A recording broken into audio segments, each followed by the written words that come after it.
pourquoi le miracle a duré 8 jours? Vous êtes au courant, non? Non? Sortez un petit peu. Sortez toujours la yeshiva. Regarde les divorces, regarde les souffrances, regarde les lourdeurs, regarde les adultères. C'est pas normal.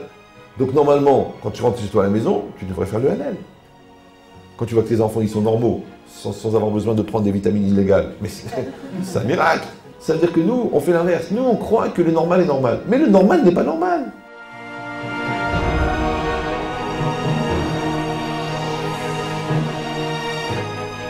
Maintenant, chez nous, le Nes et le Teva sont de la même nature. C'est-à-dire qu'on accepte que les lois de la nature et les lois du miracle sont les mêmes. Hachem, il a créé des miracles pour que tu comprennes que les dévoilements, ce qui est galouille, oui, c'est aussi un miracle. Donc, ils avaient besoin du miracle de la flamme d'huile pour comprendre que même la guerre, c'est pas eux qui l'ont gagnée. Et ça, c'est un travail.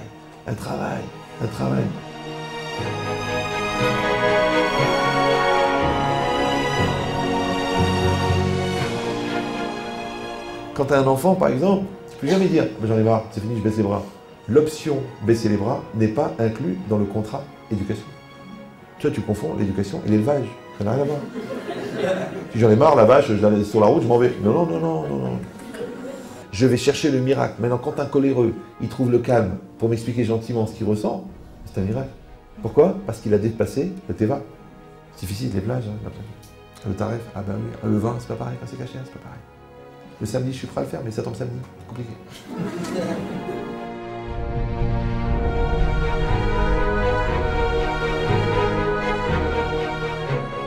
Et c'est votre nefesh. Tu n'es pas obligé de le faire, c'est vrai. Mais tu peux le faire, à une condition. C'est que l'huile, elle soit pure. S'il y a un petit peu d'orgueil, un petit peu de lourdeur, un petit peu du regard des autres, un petit peu, je vais leur prouver de quoi je suis capable, c'est mort, ça ne marchera pas.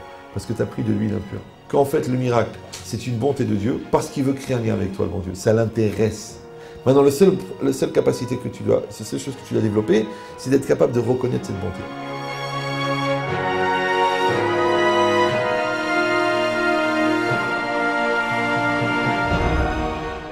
Donc ça veut dire que la hashgacha de Dieu, elle sera de plus en plus grande en fonction de la conscience qu'on en a. Maintenant, au lieu d'avoir simplement une conscience toute froide de dire Dieu existe, on va avoir une conscience qui va être une conscience de Hakaratatov. Et la Hakaratatov, elle génère l'amour. Tu regardes la Hanoukia, cette lumière-là, dont tu t'imprègnes, tu essaies de regarder autour de toi, est-ce qu'elle est dans ta maison? Est-ce qu'elle est dans ta bibliothèque? Est-ce qu'elle est dans ton Shabbat? Est-ce qu'elle est dans ton couple? Est-ce qu'elle est dans ton éducation?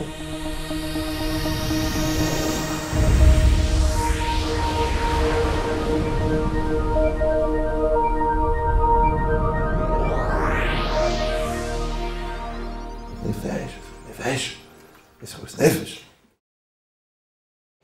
Étant donné qu'on est à la veille de Hanouka et que de toute façon c'est tous des allumés, donc on va pouvoir faire un thème sur Hanouka pour se préparer à la fête. C'est écrit dans la Gemara dans le Shabbat. Davkav Bet, Amud Bet. Maï Hanouka. Qu'est-ce que c'est Hanouka? La Gemara demande Maï Hanouka. Qu'est-ce que Hanouka? Des Tanour Rabanan. Maï, on ne sait pas s'il faut traduire. Qu'est-ce que normalement ou pourquoi? Normalement on dit Amaï. Mais là, la question de la Gemara, elle n'est pas évidente, mais après on va voir, elle va être expliquée dans les commentaires. Des Tanour Rabanan, des cafés Kislev, donc le 25 Kislev, Keshenich Yevanim Leechal, lorsque les Grecs sont rentrés dans le sanctuaire, Timou Kolashmenim, ils ont rendu impures toutes les huiles, chez Beechal, qui était dans le sanctuaire, au Keshe Gavra Malchut Bet Hashmonaï, et lorsque la royauté des Hashmonaïm s'est renforcée à gagner la guerre, Venitzrum, ils ont vaincu, Batkou Velomatzou, et la Pach Echad Shel Shemen. Ils ont cherché, ils n'ont trouvé qu'une petite fiole d'huile, vous connaissez l'histoire, vous avez vu le film.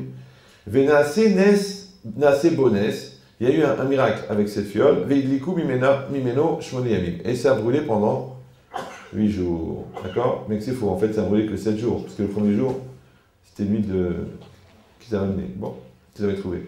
Les Shana Acheret, l'année d'après, Kav'um, Ve'asaum Yamim Tovim. Ils les ont fixés, ils en ont fait des jours. Des Yom Tovim, des Yom Tov, Be'alel ou Be'oda, avec louange et avec reconnaissance.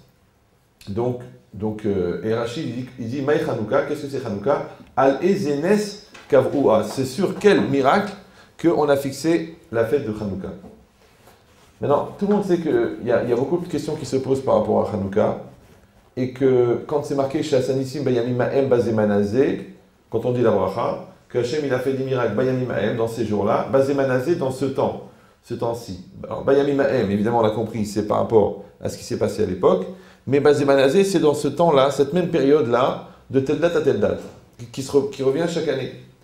Alors vous savez très bien que dans la Torah, il n'y a pas de commémoration, on ne vient jamais pour dire on va faire que, et même quand on dit qu'on fait beaucoup de mitzvot, le kiddush, les tfilin, Shabbat, plein de choses, Zecher, l'Yetziat Misraïm, en souvenir de la sortie d'Égypte, mais c'est pas en souvenir d'eux, c'est pas pour se rappeler que, c'est pour reprofiter de l'enseignement pour le revivre à nouveau. Comme on dit qu'un homme, chacun doit se sentir chaque année qu'il sort d'Égypte. Donc ça veut dire qu'il faut qu'on ne vient pas se rappeler de quelque chose, mais qu'on veut profiter d'une potentialité qui est inscrite à l'intérieur du temps, de revivre un événement et de profiter d'un événement.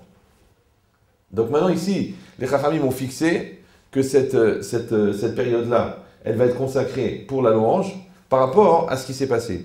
Alors maintenant, est-ce qu'on vient comprendre comment dans cette période-là, il y a une potentialité de miracle qu'on doit utiliser et pourquoi est-ce que ça doit durer 8 jours par rapport à ce qui s'est passé. Maintenant, si ça avait duré 15 jours, on aurait fait 15 jours de fête. Si ça a duré 3 jours, on aurait fait 3 jours de fête.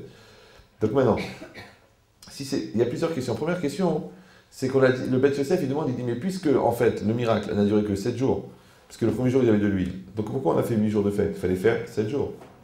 Parce que la première fois c'était l'huile. D'accord? Deuxième question, c'est que pourquoi est-ce qu'on a fait 7 jours sur une huile qui est venue en fin de compte par miracle? Or, la Torah a demandé qu'on prenne pour Hanouka, Shemen Zaïdzach, on prenne pour l'allumage de la menorah, de l'huile d'olive pure. Or, le premier jour c'était de l'huile d'olive, mais les 7 jours c'était plus de l'huile d'olive, c'était de l'huile de miracle. Et l'huile de miracle n'est pas cachère pour la menorah, parce qu'elle ne vient pas des olives. Sans virgule. Troisième question, c'est que ils ont voulu faire la mitzvah de la menorah. Pourquoi la mitzvah de la menorah? Il y avait 1 million de mitzvot à faire. Ils auraient pu cachériser, nettoyer le Beth Amikdash, ils auraient pu faire un autel pour faire des sacrifices, ils auraient refait des kétorettes qui ont plus grande kedusha que la menorah. Pourquoi ils ont voulu faire juste cette mitzvah de la menorah? Il y avait d'autres mitzvot à faire. Troisièmement, pourquoi ils ont voulu absolument faire avec de l'huile pure? Pourquoi? Parce que c'est quoi le miracle? C'est qu'ils ont trouvé une fiole d'huile avec le cachet du Kohen Gadol. Ça aussi c'est une problématique, genre le Kohen Gadol il avait rien à faire toute la journée, il est en train de mettre des tampons sur des bouteilles.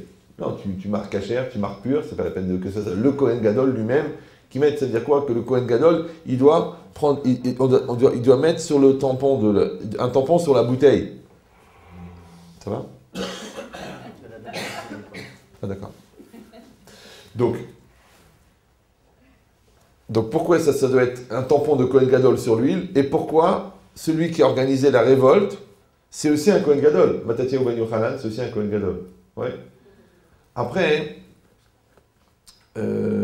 quand on dit que le miracle, il a duré, alors il y en a qui disent que, en fait, c'est la même huile qui a duré 8 jours. Il y en a qui disent qu'en fait, non, en fait, ils ont mis 1/8 de l'huile chaque jour.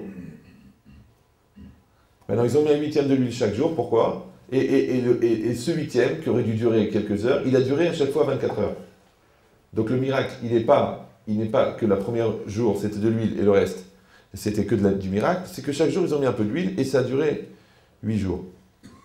Il y a une autre question aussi, c'est que ils ont cherché absolument à avoir de l'huile pure, alors qu'il y a une halakha, que si la majorité du tzibour, du peuple, est impure, étant donné qu'il y a eu la guerre, ils étaient impurs, alors ça s'appelle Touma ou Trabet Tzibour, c'est-à-dire que l'impureté est permise pour le tzibour. Maintenant, à chaque fois que quelqu'un touche un mort, alors il devient impur. S'il devient impur, si la majorité était impure, parce qu'ils ont fait la guerre, et vous savez, quand vous faites la guerre, des fois vous ne savez pas où mettre le glaive, vous le mettez dans le corps de quelqu'un, automatiquement, la personne, envisageant les frais d'enterrement, préfère mourir, donc le type, il est mort, donc le type qui le touche, il est impur, donc puisque la majorité était impure, donc ils auraient pu utiliser de l'huile impure. Maintenant, de l'huile impure, ils en avaient des tonnes, puisque les Grecs se sont amusés à rendre impure l'huile en mettant de bois dedans.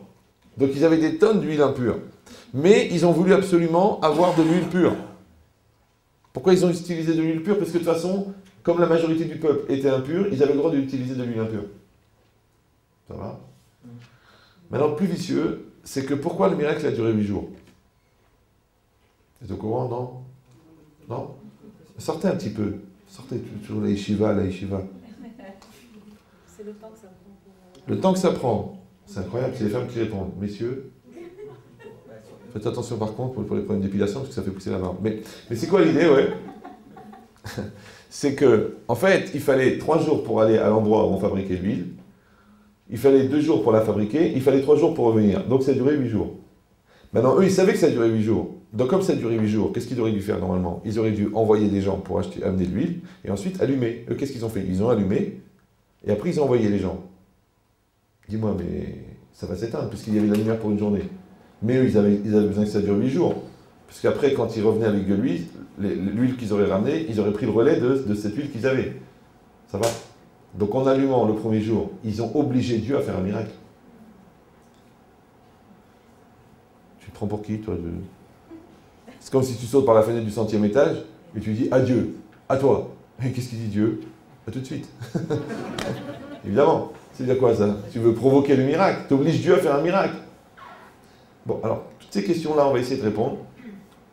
Maintenant, quand c'est ici, c'est écrit dans la Gemara, Maï Hanouka et que Rachid a dit Al-Ezenes Kavoa, sur quel miracle on a fixé la fête de Hanouka? Nous, on ne comprend pas très bien, parce que c'est écrit dans la Gemara qu'ils ont fixé Hanouka parce qu'ils ont trouvé la fiole d'huile, et la fiole d'huile a duré 8 jours. C'est bizarre la question de la Gemara, mais évidemment, elle est évidente.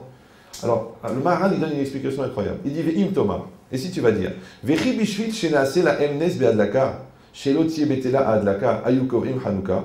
Et si tu vas croire que la raison pour laquelle on a fixé la fête de Hanouka, c'est parce qu'ils ont voulu faire la mitzvah de Adlaka, ils ont voulu faire la mitzvah d'allumer la menorah, et comme la mitzvah de la menorah a pu s'accomplir, donc c'est pour ça qu'ils ont fixé. Il dit Kima Shechayav le Odot ou le Halel, Zeu Kasher Naselo Nes ou Bishvil Atzelato, Velo Bishvil Shenaselo Nes la Sota Mitzvah. Il dit le Maharal de Prague. Quand est-ce qu'on fixe un Halel Veodala? Oda'a, quelqu'un il a été sauvé d'une maladie. Alors il fait une Seudat Oda'a. Quelqu'un il est revenu d'un danger. Alors il fait le Gomel. Donc quand est-ce qu'on doit dire une louange? Quand quelqu'un il a été sauvé physiquement.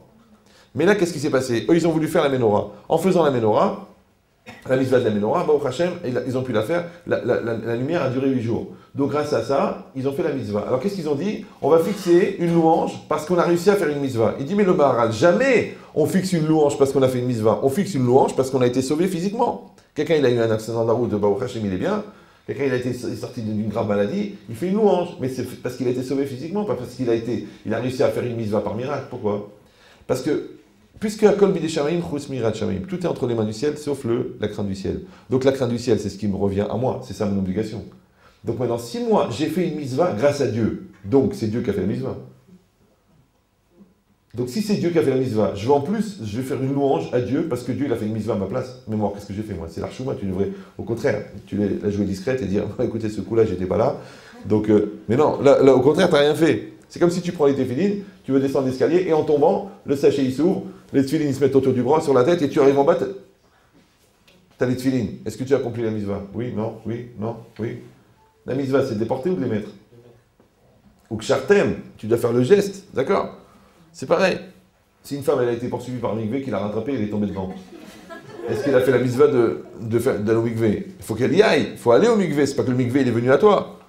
Donc c'est quoi l'idée? C'est que quand quelqu'un il a été sauvé physiquement, ouais, alors à ce moment-là il fait une oda. Mais là, puisque l'homme il a réussi par miracle à faire une mitzvah, mais si tu l'as fait par miracle, ça veut dire par le biais de Dieu. Si tu l'as fait par le biais de Dieu, où est ton mérite à toi? C'est-à-dire que le bon Dieu n'a pas besoin de toi, parce que la seule chose qu'il ne peut pas faire à ta place, c'est les mitzvot, ouais. Et maintenant, toi, tu dis que tu l'as fait grâce à Dieu. Donc Dieu, il a tout fait, donc tu ne sers à rien. Donc pourquoi tu es venu au monde? Puisqu'il y a Kol Bidei Shamayim, Chutz Mirat Shamayim. Alors il dit, le Maharal, en fait, on aurait dû fixer la fête de Hanouka sur le miracle de la guerre. Ils étaient un petit nombre, ils ont gagné la plus grande armée du monde à l'époque. Oui, ils ont été sauvés, ils n'étaient pas des combattants, ils étaient des Kohanim, ils étaient des Talmidei Chachamim, ils ont pris une épée, ils se sont battus, ils ont gagné. C'était ça qui était un miracle. Oui, c'est les purs qui ont gagné contre les impurs. C'était ça le miracle. Donc c'est là-dessus qu'on aurait dû fixer la fête de Hanouka, et non pas sur le fait qu'ils ont réussi à faire la mitzvah de la menorah, qui à la limite, entre guillemets, est un détail. Troisièmement, c'est que cette mitzvah-là, c'est ce miracle-là de Hanouka, il a été vu seulement par qui? Par les Kohanim qui étaient dans le temple. Donc la majorité du peuple, ouais, ne s'est même pas rendu compte. Donc il valait mieux prendre à une mitzvah que tout le monde est au courant, qui est le fait d'avoir eu la victoire, plutôt que de prendre une mitzvah que quelques personnes sont au courant. Et surtout que tu veux faire pirsou manès sur une chose qui elle-même est cachée. Tu veux faire dévoiler, faire connaître le miracle sur une chose qui elle-même était cachée de la majorité des gens. Et d'un autre côté, dans le chant qu'on dit quand on allume la menorah, on dit Anerot alalou. Qu'est-ce qu'on dit? Anerot alalou, anu madlikim, ces nerot nous les allumons, alanissim, ve'alaniflot, ve'alateshuot, ve'alamilchamot. Donc on parle de quoi? Des prodiges, des miracles, et on parle des délivrances, et on parle des guerres. Donc d'un seul coup maintenant, les Chachamim, ils ont marqué, dans le texte de Anerot alalou, que le miracle, que la fête, elle est faite sur les miracles de la guerre. Dans la Gemara, c'est marqué que c'est sur le miracle de la fiole d'huile. Donc, alors le Maharal, il donne une réponse incroyable. Il dit Yesh Lomar, chez Ikar Mashekavou Yeme Chanouka, la raison principale pour laquelle ils ont fixé la fête de Chanouka, Bishvil Shayu Menatsechim et Taïvanim, c'est parce qu'en fait, ils ont gagné la guerre contre les Grecs. Bien que c'est pas marqué comme ça dans la Gemara. Ouais. Il dit le Maharal, c'est pour ça. C'est parce qu'il y a eu la victoire contre les Grecs, c'est pour ça qu'on a fixé la fête de Chanouka. Rak Shelo Ayanir E Shayaka Nitzachon Azeh Al Yedenes. Seulement, ça ne se voyait pas que cette victoire, elle s'est faite par le miracle. Ve'Hashem Yitbarach, et donc par Dieu. Ve'lo Ayazeh Mikocham Ugvuratam, et que ce n'était pas par leur force et par leur puissance. Les fichar, c'est pourquoi Naase Anes, il a été fait le miracle, Al Yede Nerot Amenora, par l'allumage qui est resté 8 jours, chez Yadrou, afin qu'ils sachent, chez Akol Ayabenes, que tout était par miracle, Min Hashem Yitbarach d'Hashem. Vekach HaMilchama, et ainsi la guerre, Shayu Minatsechim Israël, Aya Min Hashem Yitbarach, et aussi la guerre qu'ils ont gagnée contre leurs ennemis, ils étaient aussi par Hashem. Donc ça veut dire quoi? Ça veut dire qu'Hashem, il a fait un miracle de la Menorah pour qu'on comprenne qu'en fait, le miracle, il est de la guerre. Maintenant, la guerre elle-même, on aurait pu croire que c'est eux qui l'ont gagnée parce qu'ils sont intelligents, parce qu'ils sont stratèges, parce qu'ils ont fait une formation militaire. Donc, il fallait le miracle de la Menorah pour comprendre que le miracle de la guerre était un miracle. Que la victoire de la guerre était un miracle. Ça va? Maintenant, il faut bien comprendre que la guerre, c'est ce qu'on appelle le teva, c'est la nature. D'accord? Tu fais une guerre, tu gagnes la guerre. Par contre, l'allumage de la Menorah, qui a brûlé pendant 8 jours, alors qu'elle avait de quoi brûler une journée, ça c'est le nes, c'est le miracle. Maintenant ici, c'est écrit les deux natures de la réalité. Il y a le nes et le teva. La nature et le miracle. Maintenant, on a besoin du miracle pour comprendre que la nature est miraculeuse. Ça va? Normalement, on pense le contraire. On dit il y a la nature, il y a les lois immuables de la nature, il y a la physique, il y a la logique, il y a la causalité. Et à part ça, il y a quelque chose qui n'est pas normal. Il y a le paranormal. Ouais. On dit il y a le nes et le teva. Ça veut dire il y a le naturel et le surnaturel. Il y a le normal et il y a l'anormal, le paranormal, d'accord? Il y a le physique et il y a le métaphysique. Nous c'est le contraire. Nous, on pense qu'en fait, de la même manière que le naturel, le surnaturel est surnaturel, de la même manière aussi, le naturel est surnaturel. Donc on a besoin du surnaturel pour comprendre que le naturel n'est pas naturel. Maintenant, eux, ils pensent le contraire. Eux, ils pensent qu'il y a le naturel, la nature, c'est-à-dire ce que je peux maîtriser, ce que je peux comprendre. Et de temps en temps, il y a un truc que je ne comprends pas. Alors, comme je ne le comprends pas, j'appelle ça surnaturel. C'est comme extraordinaire. Ça sort de l'ordinaire. Maintenant, donc, qu'est-ce qu'ils vont faire, eux? Maintenant, la nature, c'est quoi? C'est ce qu'on voit. Et le miracle, c'est ce qu'on ne voit pas. Maintenant, qu'est-ce qu'ils disent, eux? Ils disent, comme ce que je vois, je le crois. Ce que je ne vois pas, je ne le crois pas. Je ne le crois pas. Le miracle, tu ne peux que le croire, alors que la nature, tu peux la voir. Donc eux, ils disent, je crois, je vois, je crois. Et nous, on dit, je crois, je vois. Maintenant, parce que je crois, je vois. Mais l'autre qui ne croit pas, il ne voit pas. Parce que tu ne peux pas voir une chose auquel tu ne crois pas. Et le miracle ne peut pas arriver chez quelqu'un qui n'y croit pas. Parce que c'est une dimension qui est invisible à celui qui ne croit pas. C'est pour ça qu'à l'époque, je vous avais dit cette phrase. Il y a beaucoup d'entre vous qui ont pris pour un jeu de mots, mais je n'ai pas la tête pour ça. Je vous avais dit, le concret, vous vous rappelez de ça ou non? Non, ça vous dit rien. Le concret, c'est ce qu'on crée. Le concret, c'est ce qu'on crée. D'accord? C'est pas un jeu de mots. Le concret, c'est ce qu'on crée. Et ce qu'on crée, c'est ce qu'on croit. Tu crois en ton couple, il va se développer. Tu crois en ton enfant, il va évoluer. Tu crois en ton avenir, il va arriver. Tu crois, je sais pas moi, à ton magasin, tu crois à ton business, ça va se développer. Tu crois en ton pouvoir de conviction, tu vas convaincre. Maintenant, si tu ne crois pas, c'est-à-dire quoi? Tu ne véhicules pas une intensité que tu contiens, donc toi-même tu ne crois pas, Donc tu ne crées pas. Donc il n'y a pas de concret. Mais c'est ça le concret. Le concret, voilà, vous êtes là. C'est concret. C'est concret, d'accord? C'est du concret. En un seul mot, bien sûr. Ouais. Donc, restez concentrés. En un seul mot aussi. Et concerné, alors là, je suis obligé de dire. Donc, ouais, qu'une personne, elle a une réalité devant elle. Mais cette réalité, elle vient d'où? D'où vous venez, vous? Ben, vous dites, on vient de chez nous.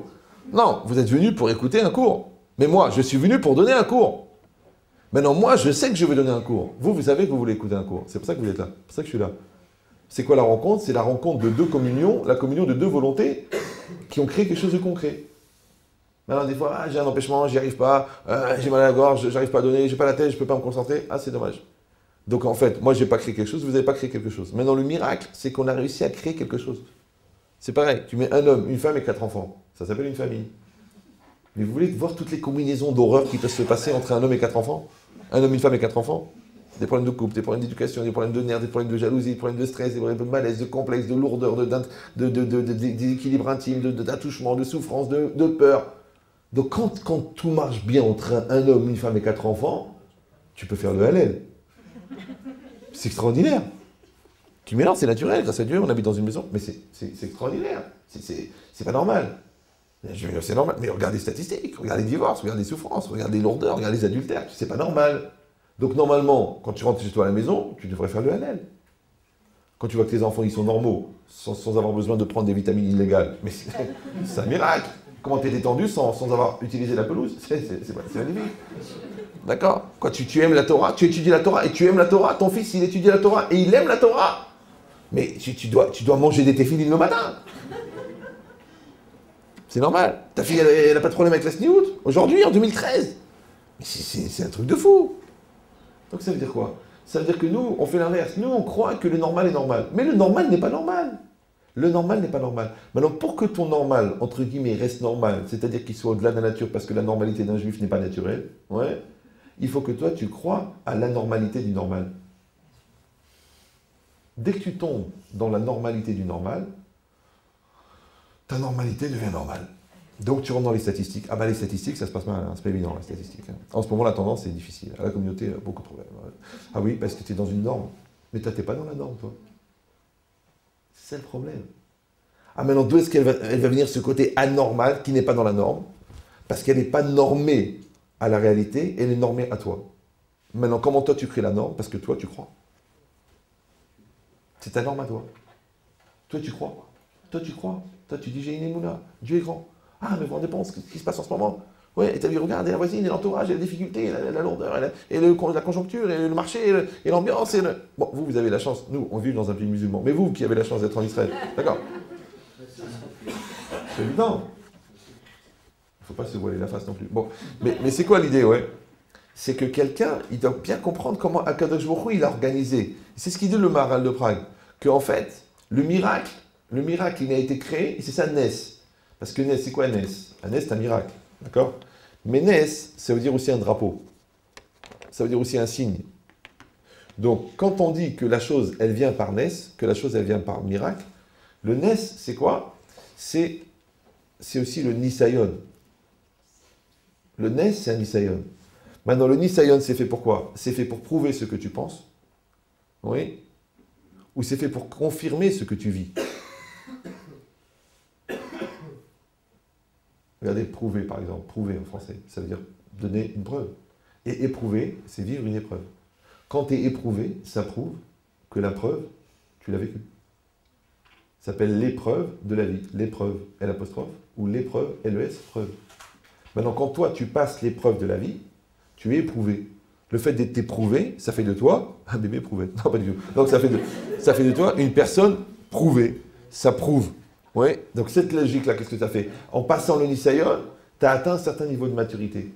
Maintenant, ce niveau de maturité, il est venu de quoi? Du fait que tu as subi un Nisayon. Or, le Nisayon, c'est quoi? C'est une confrontation. Maintenant, pour traverser un Nisayon, il faut un Nes.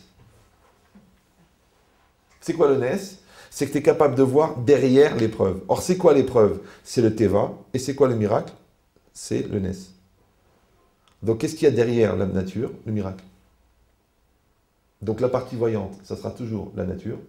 Et la partie invisible, ça sera le miracle. Maintenant, celui qui croit dans le miracle, c'est celui qui pense que derrière la nature, il y a quelque chose. Il le voit. Il le voit. Ouais. Maintenant, c'est quoi l'idée? Ça, c'est important. Ça veut dire que c'est comme la nature de ta famille, le teva de ta famille, on a dit, c'est le nombre de personnes qui constituent. Maintenant, le lien transparent qui existe entre eux, le shalom, l'amour, la confiance, le lien, le dialogue. Encore hier, ce matin, je parlais avec quelqu'un, il dit oui, c'est difficile, elle a 15 ans, elle ne nous parle pas, elle ne nous dit pas, elle a une vie secrète, on ne sait pas ce qu'elle fait jusqu'à 3 heures du matin au téléphone. J'ai dit, tu vois, ça veut dire qu'il y a la nature, il y a l'homme, la femme et les 4 enfants, mais il n'y a pas le miracle. Maintenant, toi, qu'est-ce que tu dois aller chercher derrière? Tu dis, je veux avoir un lien transparent avec elle, je veux avoir un lien de confiance, je veux aller chercher ce qui est caché derrière. Ce qui est caché, c'est le Nes. Maintenant, chez nous, le Nes et le Teva sont de la même nature. C'est-à-dire qu'on accepte que les lois de la nature et les lois du miracle sont les mêmes. Ça va? Maintenant, si moi je sépare le miracle de la nature, j'ai un problème. Pourquoi? Parce que la nature, je la vois, mais elle est restrictive aussi, elle est limite. C'est la partie voyante de l'iceberg. Mais qu'est-ce que tu vas faire? Le bateau il va couler parce que les 3/4, tu ne les vois pas. Donc comment tu fais pour fonctionner avec une chose que tu ne vois pas? Tu es obligé de croire. Tu es obligé de croire. Tu ne vois pas l'avenir de l'enfant, mais tu es obligé d'y croire. Et tu le verras, parce que tu y crois. Comme toujours, je raconte l'histoire de Rothenberg, le père de Rothenberg maintenant. Quand il a créé la yeshiva, à l'époque, il y a 25 ans, il a appelé un Rav, que je connais, il lui a dit, Rav, venez voir, il lui a dit, viens voir ma yeshiva. L'autre, il est venu, il croyait une yeshiva. Il est venu, il avait un barreau. Il y avait un Beth Midrash, il y avait des livres, il y avait un barreau. Il a dit, alors, comment est la yeshiva? Comment tu trouves la yeshiva? L'autre, il a vérifié si c'était de la moquette par terre, il ne savait pas. Il n'y a pas d'yeshiva, il y a un gars. Maintenant, aujourd'hui, si vous connaissez un peu Paris, l'endroit le plus religieux de Paris, c'est la rue Pavée. L'endroit où il y a le plus de gens qui étudient, c'est la rue Pavée. Les plus grosses écoles religieuses, c'est la rue Pavée. La cache-route de Pavé, la truc de Pavé. Tout ça à partir d'un élève. Maintenant, un, il a vu un élève, l'autre, il a vu Pavé. Un bulldozer. T'as compris ou non? C'est bizarre, non? Pourquoi? Parce que l'autre, il y croit. Alors que l'autre qui dit, qu'est-ce qu'il fait? Il dit non, moi c'est ce que je vois. Pour l'instant, ce que je vois, c'est un barreau. Tu vois le problème? Et toute la vie, c'est pareil. Toute la vie, c'est comme ça. Donc, qu'est-ce qui se passe maintenant? Puisque Akadosh Baruch Hu, il a créé le miracle pour que tu comprennes que la nature est un miracle, donc tu dois t'éduquer à être capable de voir le miracle. Celui qui ne le voit pas, celui qui se fixe sur les faits. Et il voit les métastases, il voit les résultats d'analyse. Il dit, tu vas mourir. Non, viens, on essaye encore un protocole, viens, on se bat, viens, on prend une bracha. Tu vas mourir. C'est statistiquement prouvé. À partir d'un tel niveau d'infection, tu vas mourir. Mais il y a des inversements de tendance, il y a des trucs. Ça existe. Non. Pourquoi? Parce que tu dis, mais c'est ce que je vois. Comment tu vas faire? Vous comprenez cette logique ou non? Maintenant, ce qui est difficile, moi je vois mon papa quand il était malade avant de partir, on s'est battu, on a fait les médecins, on a vu d'autres styles de médecine, on a cherché d'autres protocoles, d'autres approches, on a fait des cours, on a dédié des cours, on a prié, on a fait prier des milliers de personnes, on a donné des centaines de... Ben, il est parti. D'accord? Maintenant, les médecins disaient, monsieur, arrêtez, ça sert à rien, vous ne vous rendez pas compte, laissez-le tranquille. Et nous, non, encore des télim, encore des trucs, encore, même lui, il était fini, il est à l'hôpital, encore. Mais, quand il est parti, à 6h05 du matin, on a dit, c'est fini. Attention, il y a deux forces. Il y a une force pour y croire jusqu'au bout, et il y a une force pour accepter ce qui est. C'est pas la même force. Alors, je vous dis la vérité, les 3/4 des gens, ils font l'inverse. Quand il est encore vivant, ouais, il se désespère. C'est fini, de toute façon, c'est fini. Déjà, il partage. Toi, tu prends l'appartement de Natania, tiens, prends les chaussures. Il vient de les mettre, je t'en prie, elles sont toutes neuves. Allez, fais pas le difficile. Donc, du coup, il est obligé de mourir, puisqu'ils ont partagé. C'est compliqué de refaire les papiers et tout ça. Ouais. Donc, quand il est encore vivant, il est enterré. Et quand il meurt, il se révolte. Ouais, pourquoi il est mort? Et l'autre qui trompe sa femme, il est en pleine santé. Et l'autre qui vole et qui triche, etc. Et celui-là, que c'est un tzaddik, il n'a jamais rien fait de sa vie. Pourquoi? Je comprends pas. L'épreuve, quand il est malade, c'est de se battre. Il faut y croire. Et l'épreuve, quand il est mort, c'est d'accepter. Toi, tu fais l'inverse. Quand il est encore vivant, tu te décourages. Pourquoi? Parce qu'en fait, tu es fatigué de croire. C'est fatigant de croire. Donc, qu'est-ce que tu fais? Tu crois plus. Comme ça, tu penses que quand il est mort, il est mort. Allez, on passe à autre chose. Ouais. Par contre, quand il meurt, il faut accepter. C'est dur. Qu'est-ce que tu fais? Tu te révoltes. Tu fais l'inverse. Maintenant, il faut accepter, ah, pourquoi il est mort? Je suis pas d'accord, et 8 ans de thérapie, et traumatisé, et angoissé, et je le cherche, et je lui parle, et je m'énerve, et c'est où il est Dieu, et j'en veux au rabbin, et j'en veux la Torah. Mais pourquoi? Tout le monde meurt un jour. Tout le monde va mourir. Et il meurt plus tôt, il meurt trop tôt, il est mort à la date. C'est que tout le monde meurt la date du jour de sa mort, vous savez ça. Je ne parle pas des gens qui devancent l'appel, je parle des gens normaux, ils meurent le jour de leur mort. C'est-à-dire ils meurent le jour déterminé pour la mort depuis la conception. Donc c'est quoi plus tôt et plus tard? Donc c'est quoi l'idée? C'est qu'il faut une gvura, une force extraordinaire d'accepter une réalité telle qu'elle est. Alors moi j'ai pris un exemple traumatisant de la mort. Mais c'est pareil, maintenant tu as perdu 500 000 euros. Il faut une gvura de Yitzhak Avinu d'accepter j'ai perdu. Non, pourquoi? Je suis pas d'accord. C'est perdu, c'est fini, c'est fini. Tu montes, tu descends, les prochains, je vais l'attaquer, je vais l'attaquer, je vais remettre en place. C'est fini. Il n'y a pas, ils sont partis. Chiffre Alam, il n'y en a plus. Si j'arrive pas, je refuse. Je refuse. Alors, je te dis, les plaies qu'on n'accepte pas ne cicatrisent pas. Comment tu vas faire? Il a fait une grosse bêtise, ton fils. Il a fait une grosse bêtise. Alors, qu'est-ce que tu fais? Tu passes à autre chose? Non, non. Jamais, jamais, jamais.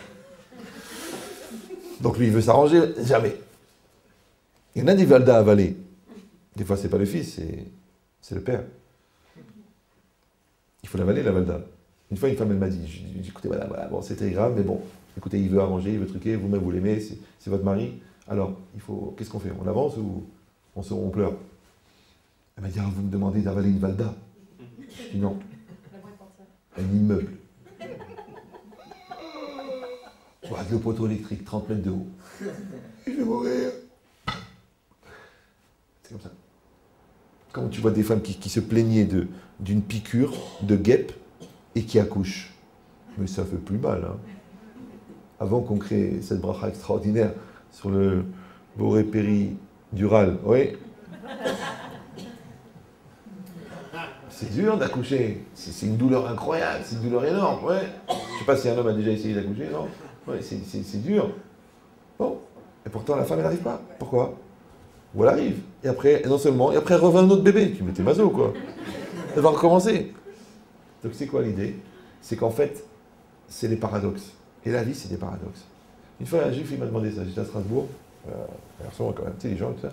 Il m'a dit, Rav Chetrit, que pensez-vous des paradoxes? Je dis, écoutez, le paradoxe, c'est dur à dire. Hein. Il est déstabilisant et nécessaire. Les gens, ils voudraient qu'il n'y ait pas de paradoxe. Tout facile, tout truc, comme des fois à la fin d'un cours. Alors je réponds, ah ouais, mais la réponse, je ne la comprends pas. Bienvenue au club, Baba. T'as étudié combien d'années? Non, je viens de démarrer. En fait, cette mitzvah accessible à n'importe qui. Ferme-la. Donc apprends, va étudier. T'as des questions, genre j'ai des questions. Ouais, t'as des questions, il y a des réponses. Alors, voilà les réponses, voilà, elles sont là. Ah, mais c'est de l'hébreu. Ah bah oui. Hein, c'est de l'araméen, encore pire. Mais c'est quoi l'idée? C'est qu'il y a un paradoxe. Le paradoxe, il est nécessaire. Maintenant, le paradoxe, il est déstabilisant. Pourquoi? Parce que quand tu as les deux pieds posés par terre, t'es bien. Mais quand tu marches, ça déstabilise. Parce que quand tu marches, tu as un pied élevé. Quand tu as un pied élevé, tu es instable, on peut te faire tomber. Quand tu poses l'autre pied, tu lèves l'autre pied. Donc c'est instable. Donc la seule manière d'avancer, c'est de se déstabiliser. Comment ton couple il avance? Parce que tu te confrontes. Quand tu te confrontes, tu prends le risque que ça se passe mal. Mais c'est la seule manière d'aller au fond du problème. Donc, ça déstabilise. Maintenant, tu parles franchement avec l'enfant. D'accord? Donc ça déstabilise. Tu dis non, non, on est dans les non-dits, vous savez, on est dans les silences. Nous, c'est comme ça, chacun son truc, chacun ses tabous, chacun. Après, tu t'étonnes, on ne se comprend plus, on n'est pas sur la même planète. De toute façon, tu m'as jamais dit ce que tu ressentais. Ah, mais nous, c'était tout dans le silence, tout le silence, la dépression, la mort. Combien vous êtes? J'offre les tabourets. La corde, c'est gratuit. D'accord? C'est impossible. Ça veut dire quoi? C'est que le paradoxe est nécessaire. Maintenant, le paradoxe, c'est le modèle du Nes et du Teva. C'est la nature et le miracle. C'est un paradoxe. Maintenant, le juif, il vit avec le paradoxe. C'est un paradoxe. Il y a 300 millions d'Arabes, 6 millions de Juifs. Combien dans l'armée? Très peu. C'est un paradoxe. C'est pas un truc normal. Mais les Arabes, ils ont les nerfs toute la journée. Ils disent être morts. Enfin, on est quand même nombreux. C'est pas possible. Toute la journée en train de réfléchir. Mais pourquoi? Mais pourquoi? Ils comprennent pas. C'est un paradoxe. On vit avec des paradoxes. Un homme et une femme, c'est pas la même chose. Les goïms, ils ont essayé de trouver des solutions. Maintenant, ils se font homme-homme, femme-femme. Ils essayent de trouver les pauvres. Ouais. Mais non, le bon Dieu, il a dit non. Un homme et une femme. Deux systèmes complètement différents. Après, des parents et des enfants. Deux systèmes complètement différents. Après, un rave et des élèves. Des systèmes différents. Un patron et un employé. Des systèmes différents. Mais pourquoi tu crées des contradictions? Mais parce que le mouvement, il est le fruit de la contradiction. Une pression de 6 kg sur un poids de 4 kg. Mouvement. C'est ça le mouvement. Toute la vie, c'est comme ça. Or, le mouvement, c'est le secret du monde. Qui c'est qui a dit ça? Albert Einstein. Dommage, il aurait dû le voir dans l'étude, mais bon. Mais c'est quoi l'idée? C'est que le mouvement, il est le fruit du paradoxe. Et le paradoxe, il est le fruit de la différence. Et la différence, la plus flagrante, c'est le miracle et la nature. Maintenant, quand tu prends cette définition et tu l'appliques à tous les systèmes, à tous les phénomènes de la vie, tu verras que c'est la même chose. Parce que le lien que tu entretiens avec la réalité et le lien que tu entretiens avec le miracle n'est pas le même. De la même manière, il y a la réalité, il y a le corps de l'autre, et il y a la personne de l'autre. La personne de l'autre, c'est le miracle. Oui, le corps de l'autre, c'est la nature. J'ai parlé ce matin avec un, comment ça s'appelle, un psychanalyste. Il m'a dit, Juan Chetri, vous avez une approche, nanana. Je dis, vous la vérité? Il m'a dit, oui, mais quand même, vous avez fait quelles études? Je dis, la vérité? Je dis, moi, je ne comprends pas comment quelqu'un à qui tu racontes quatre causes, il arrive à expliquer ton malaise d'aujourd'hui. Ton malaise. C'est comment tu peux croire que parce que tu as vu 3 points, genre maintenant, il a subi une souffrance, il a perdu son père, il a redoublé 4 fois, alors aujourd'hui, c'est pour ça qu'il est en dépression. Qui c'est qui peut tracer le lien de causalité qui existe entre une conséquence aujourd'hui et une cause il y a 20 ans, avec 100% d'affirmation? Il y croit. Alors je lui dis, non mais ils font des études pour ça. Complexe d'Oedipe, genre t'es obligé de dormir avec ta soeur pour aimer ta mère, c'est des trucs compliqués, ouais. Je lui ai dit, moi je pense que c'est 99% Siyata Dishmaya. C'est une aide de Dieu. Maintenant, une aide de Dieu parce que tu es rabbin, parce que tu as étudié la Torah, parce que tu t'es purifié la tête et les yeux, ou une aide de Dieu parce que tu veux tellement soulager la douleur de l'autre que le bon Dieu il t'envoie le message, c'est une aide. Mais de croire que c'est ton cerveau, parce que genre tu as appris des schémas, et tu as appris des règles, et tu as appris des lois, et tu les appliques sur une personne, mais comment tu peux faire? Chaque personne, c'est un monde. C'est comme si tu prends un vin rouge et un vin blanc, ou 2 vins rouges, et tu les mélanges, et après tu dis, je vais t'expliquer, ça c'est le Bordeaux, et ça c'est le Pinot Noir. Tu peux pas, papa, ils sont mélangés les deux. Alors crois-moi que dans la tête, c'est beaucoup plus mélangé que 2 vins. Donc pourquoi tu vas dire ce qu'il faut, au moment où il faut? C'est impossible. Un jour, on a fait un Shabbat plein. Alors on était assis à table comme ça. Alors il y avait une dame et un monsieur. Alors elle me dit, vous vous rappelez moi, il y a 10 ans, je venais au cours et tout ça. Je dis oui, je me rappelle du visage, mais quand exactement, je ne me rappelle plus. Il me dit, je vous présente mon mari et tout ça. Alors lui, il me raconte un peu son parcours. Donc j'ai vécu aux États-Unis. Alors je lui dis, à Dallas. Il me dit oui. Alors il dit à sa femme, tu lui as dit que c'était à Dallas? Je dis non. Je lui dis, pourquoi vous avez dit Dallas? J'ai dit, le premier truc qui est venu, je vous l'ai dit, c'est Dallas. Mais non, moi je ne suis pas un prophète. Mais qui c'est qui a dit Dallas? C'est lui qui a dit Dallas. C'est lui qui a dit Dallas. Oui. Seulement toi, tu peux entendre Dallas, tu peux sentir Dallas, tu peux dire Dallas. Vous comprenez ce que je veux dire ou non? C'est-à-dire quoi? Ça veut dire que si on est capable de se dépasser l'orgueil, la bêtise, la lourdeur, l'entêtement, le cartésien, qui en fin de compte crée une limite chez toi, que tu ne veux dire, que tu ne veux voir et comprendre, que percevoir ce que tu... Donc tu ne laisses pas la voix intérieure parler. Tu peux te tromper un million de fois. T'as compris cette logique ou non? Maintenant, c'est pas une fois que c'est arrivé, c'est 100 fois. Mais c'est apprendre à lâcher prise du da'at pour laisser venir quelque chose de l'intérieur.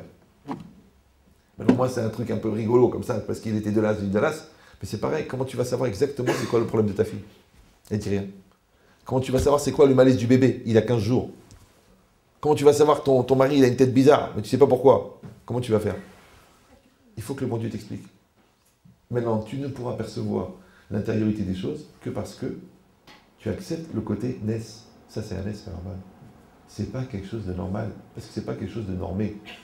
Donc maintenant, quand la Torah, elle a donné, quand Hachem il a créé dans la nature le naisse et le teva, un juif il doit s'éduquer à penser que le naisse et le teva obéissent tous les deux à des lois. Maintenant que les lois, elles sont interactives et que l'un, il est le dévoilement de l'autre. C'est-à-dire, il dit le Ramban que Hachem, il a créé des miracles pour que tu comprennes que les dévoilements, ce qui est galouille, oui, c'est aussi un miracle.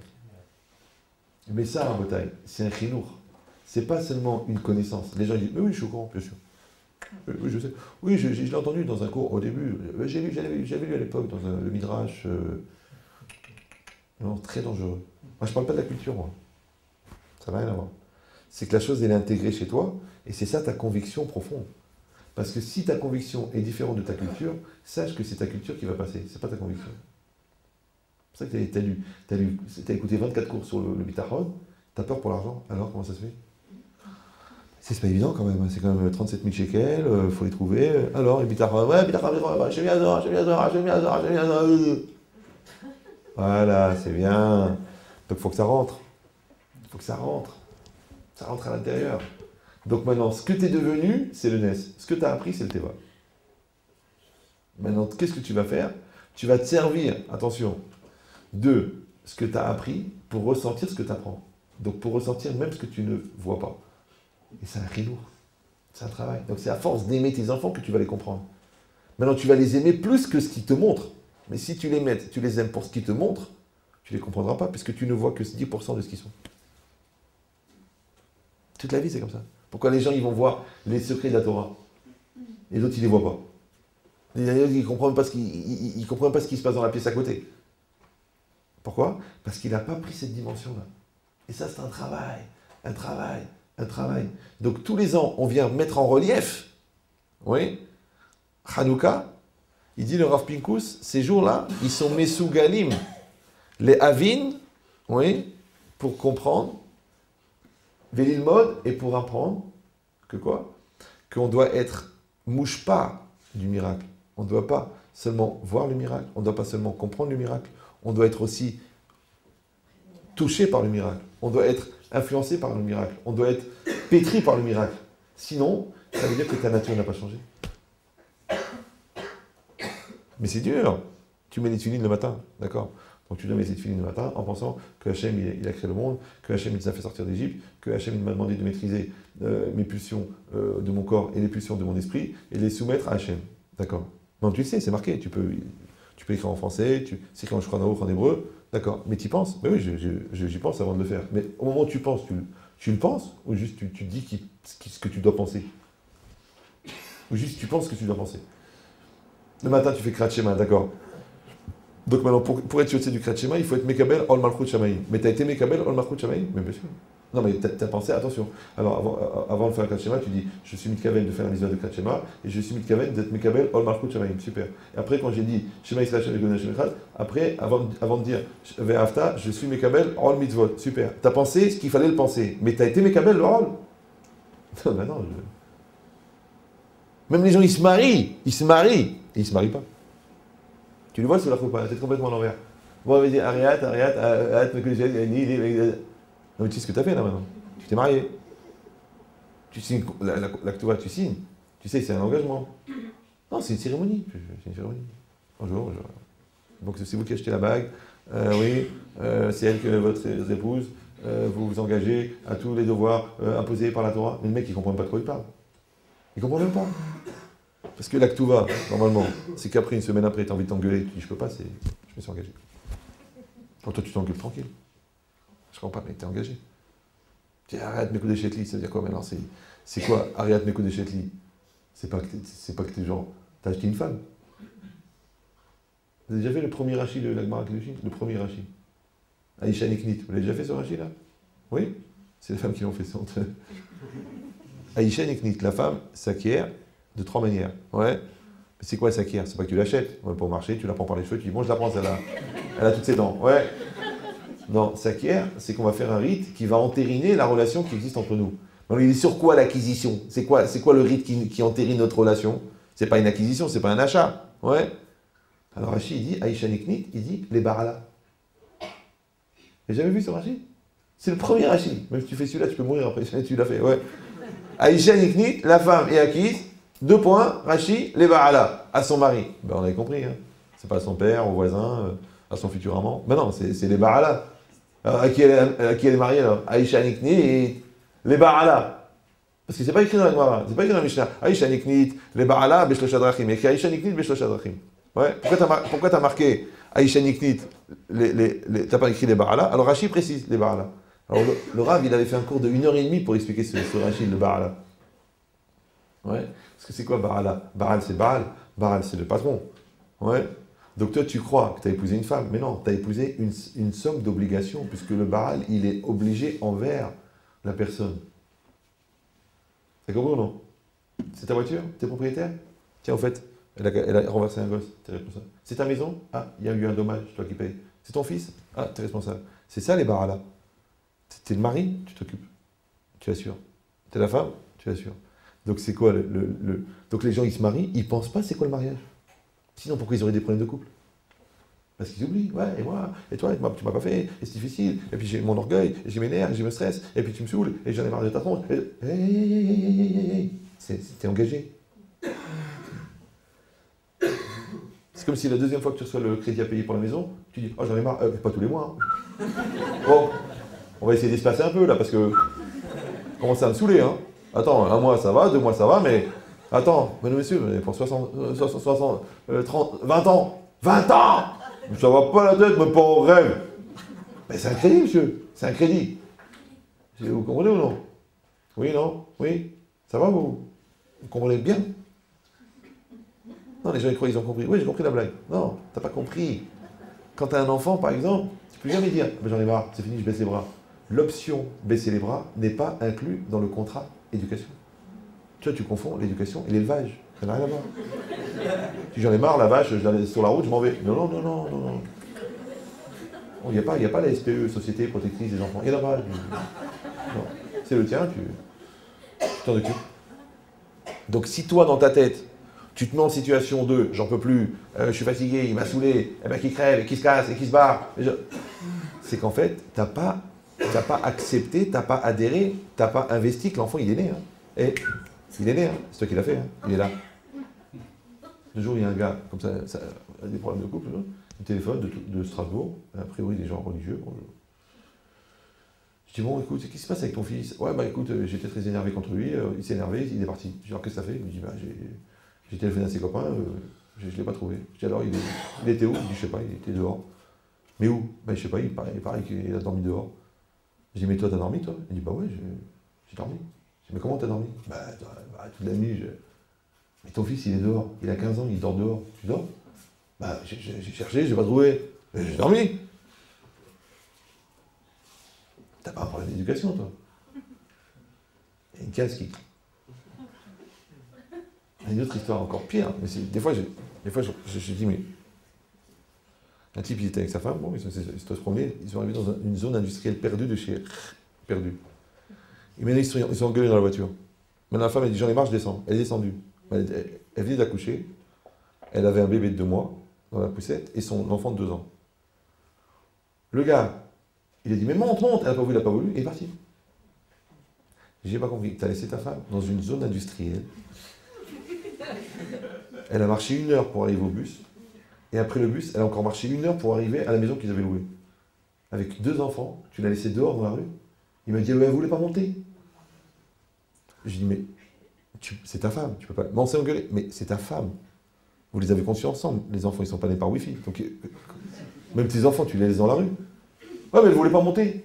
Je dis, bah, tu restes dans la voiture, tu la suis au pas, tu restes, tu mets à 10 mètres, tu attends qu'elle se calme.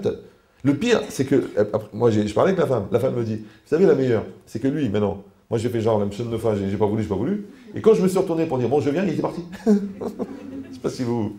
le malentendu de... Mais 2 heures de marche avec 2 enfants, dans une zone industrielle perdue, à 40 km du premier village. Mais il la trouve, une bande de fous, il la coupe en morceaux. Il dit, qu'est-ce que ça fait? Je l'ai attendu qu'elle rentre. Qu'est-ce que ça fait? J'ai étudié. Il fallait bouffer la guémara, Gabriel. Non, mais je sais pas, vous comprenez de quoi je parle ou... Non, vous vous dites, non, c'est pas ça le problème. C'est que le gars, il n'est pas marié. T'es pas marié, c'est pas possible. Comment t'arrives? T'es pas parent. Comment tu peux dormir et ton fils, il est dans la rue? Mais même marche toute la nuit. Et mais si je ne trouve pas, mais marche. Tu fais ce que tu as à faire. Rien, tu fais rien. Il va rentrer. Dieu est grand, chez Miazor. Donc en fait, attention, ça veut dire que tu n'as pas profité du fait que Dieu t'a donné un enfant pour devenir parent. T'as pas profité quand t'as donné une femme pour devenir un époux. T'as pas profité quand t'as donné un mari pour devenir une femme. T'as pas profité. Mais pourquoi le bon Dieu t'a donné une femme? Pourquoi pas pour faire les lessives et les gosses? C'est pour que tu atteignes un niveau de maturité qui s'appelle marié. Pareil pour toi. Pour que tu deviennes une épouse. C'est un niveau de maturité. C'est comme ça, c'est ça. Maintenant, la maturité, c'est le miracle. C'est le nes. La réalité du quotidien du couple, c'est le teva, c'est la nature. Maintenant, nous, on a compris qu'on doit utiliser le miracle pour comprendre que même le fait que la nature se passe bien, c'est un miracle. Vous avez compris comment ça fonctionne? Et ça, si tu peux le développer à l'infini. Parce que c'est quelque chose qui est tellement énorme. Alors si c'est ça, hein, qu'est-ce qui se passe ici? Où est-ce qu'il est celui-là? Ça veut dire que quand Rachid a dit Al-Eze Nes Kavua, sur quoi est-ce qu'ils ont fixé le miracle? Et que le Maharal, il a dit que c'est sur la guerre. En vérité, ça voulait dire quoi? Pourquoi les Grecs sont venus en Israël? C'est pas pour tuer les Juifs. Ils ont voulu les convertir. Ils ont voulu leur enlever la Torah. Qu'est-ce qu'ils voulaient? Ils voulaient en fait qu'ils deviennent grecs. Maintenant, c'est quoi les valeurs de la Torah? La beauté, c'est la beauté intérieure. La force, c'est la force intérieure. Voura. Et, je sais pas moi, la richesse, c'est la richesse intérieure. Chez les Grecs, c'est l'inverse. C'est quoi la beauté? Extérieure. Yafet. Yafé. C'est quoi la force? Extérieure. Les athlètes, les Spartiates, ouais. C'est quoi la connaissance? Extérieure. Ouais, faites ce que je dis, ne faites pas ce que je fais. Je ne suis pas obligé de vivre en cohérence avec ce que je pense. D'accord?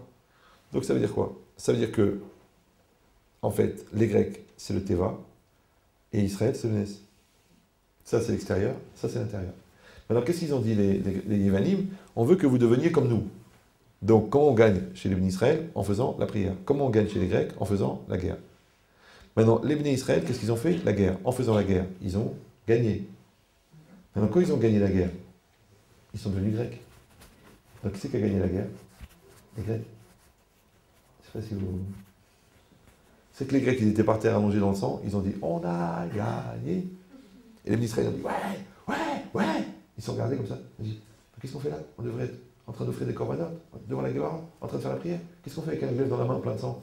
On est des Grecs. Alors les Grecs, ils ont dit bienvenue au club. Donc des fois dans la vie, tu crois que tu gagnes, en fait tu perds. Tu crois que tu gagnes, tu perds. C'est comme si tu marches dans la rue, et un voyou, tu dis c'est ta mère. Toi, tu sais que c'est rien, mais c'est une excroissance de négo de shit, c'est rien. Et comme il a insulté ta mère, tu descends, tu te bats avec lui. Tu dis, je vais lui montrer, je vais lui montrer. Et tu montres quoi? Tu montres que tu es à son niveau. C'est un animal. Alors maintenant, on est deux à aboyer. Un saha pour toi. Ah, tu sais ce que je lui ai mis, tu sais ce que je lui ai mis. Et lui, il se marre. Soi-disant les midotes, soi-disant la maîtrise de soi. Voilà, t'es comme moi, un bref. Tu crois que t'as gagné? T'as perdu. Tu crois que t'as gagné? T'as perdu. T'as une épreuve sur l'argent. Ben d'accord, ben tu travailles ou tu te la voles. Tu dis non, je vais tricher, je vais voler, je vais mentir. Tu crois que t'as gagné de l'argent? T'as perdu de l'argent. Après, chaque fois que tu as des problèmes, c'est à cause de l'argent volé, c'est à cause de l'embrouille, c'est à cause de... Pourquoi tu t'angoisses? De toute façon, tu volais cet argent, tu l'as eu cet argent, qu'est-ce que tu veux maintenant? Ouais, mais je sais que je l'ai pas pris, non, honnêtement, je l'ai pas pris, j'ai embrouillé, j'ai triché, j'ai magouillé. Donc si tu veux maintenant, tu as l'argent, non? Donc des fois, tu crois que tu gagnes, tu perds. Tu crois que tu gagnes, tu perds. Ouais, ta femme, elle n'est pas d'accord, tu la casses, tais-toi, il y a Ahmada, il y a Brel, il y a Trek. Maintenant, elle se met dans son coin, elle se met à avoir des tics. J'ai gagné, je vais montrer que c'est le patron, C'est bien, maintenant tu es marié avec une épave, dépressive, Xanax 24 sur 24, c'est bien, tu as gagné, tu es content de toi, ouais, ah ben, tu peux ouvrir un magasin de maroquinerie pour un Marocain, d'accord? Mais c'est quoi l'idée? C'est que tu n'as pas compris que tu as perdu, Tu croyais gagner, tu as perdu. Donc ici, les Grecs, ils ont fait que les Bénis Israël ont perdu. Donc, ils n'étaient pas contents, les Hashmonaïm, d'avoir gagné la guerre. C'est compliqué, non? Donc tu fais une guerre, tu gagnes la guerre et tu n'es pas content d'avoir gagné la guerre. Donc ils avaient besoin du miracle de la fiole d'huile pour comprendre que même la guerre, c'est pas eux qui l'ont gagnée. Parce que de la même manière que la fiole d'huile, c'était un miracle d'Hachem, de la même manière, la guerre, la victoire, c'est un miracle d'Hachem. Je me suis vu ou non? C'est que toi, tu dois dire, c'est le bon Dieu qui m'a fait la part de ça. Tu me dis, attends, avec tout ce que j'ai bossé. Oui, parce que comme tu n'as pas assez de moula, donc tu es obligé de bosser 20 fois plus. Mais c'est quand même le bon Dieu qui a rempli. Parce que les gars, ils ouvrent le magasin, il n'y a pas un gars qui rentre. L'autre, il a dans un fond de cours pourri qui sent la pipi, il fait 1 million d'euros par mois. Pourquoi? Couloir de Mazzello. Je comprends pas, je suis bien placé, j'ai le produit, je suis dans l'avant-garde, j'ai fait une communication incroyable, il n'y a rien. Le téléphone, il ne sonne pas. Wallo. Et l'autre, il a un mazal, là où il met la main, tac, des lingots d'or. Il est brel, il ne comprend rien. Pourquoi? Le monde est mal fait, je ne comprends pas. Moi, j'ai fait étude de marché, prévisionnel, calcul, trac. Et lui, qu'est-ce qu'il a dit? Il a dit, moi, je fais ce que j'ai à faire. Bon Dieu est grand. Ça veut dire quoi? Ça veut dire que j'accepte d'être efficace en acceptant que le résultat ne m'appartient pas. C'est pas évident, hein? C'est pas évident. Mais c'est aussi l'enseignement de Hanouka. Je ne sais pas si vous comprenez, là on est en train de dire la moitié de la Torah dans Hanouka. Alors on a demandé pourquoi est-ce qu'ils ont absolument tenu à utiliser de l'huile pure alors qu'ils avaient le droit d'utiliser de l'huile impure. Mais c'est quoi la pureté? C'est quoi l'impureté? Il y a le pur et l'impur. Il y a le tamé et il y a le tahor. Tamé c'est quoi? Tamé c'est la même lettre que atum. Atum c'est fermé. Maintenant quand est-ce qu'elle apparaît la touma? Dès qu'on est en présence de la mort. Dès qu'une chose meurt, tant que la chose est vivante, c'est tahor. Dès qu'elle meurt, c'est tamé. Donc un cadavre, il est tamé, et très tamé parce qu'il est mort. D'accord? Je sais pas, le reptile, oui, il est tamé, parce qu'il fait partie des animaux tméim. La femme, elle devient impure quand le sang coule. Mais la pauvre, elle est pure, ça n'a rien à voir. Mais ce sang-là, c'est un sang que s'il avait été fécondé, il aurait amené la vie. Donc ce sang, il est mort. Donc, et c'est le sang en coulant qui rend la femme impure. C'est pas que la femme est impure, ouais, c'est le sang qui rend la femme impure.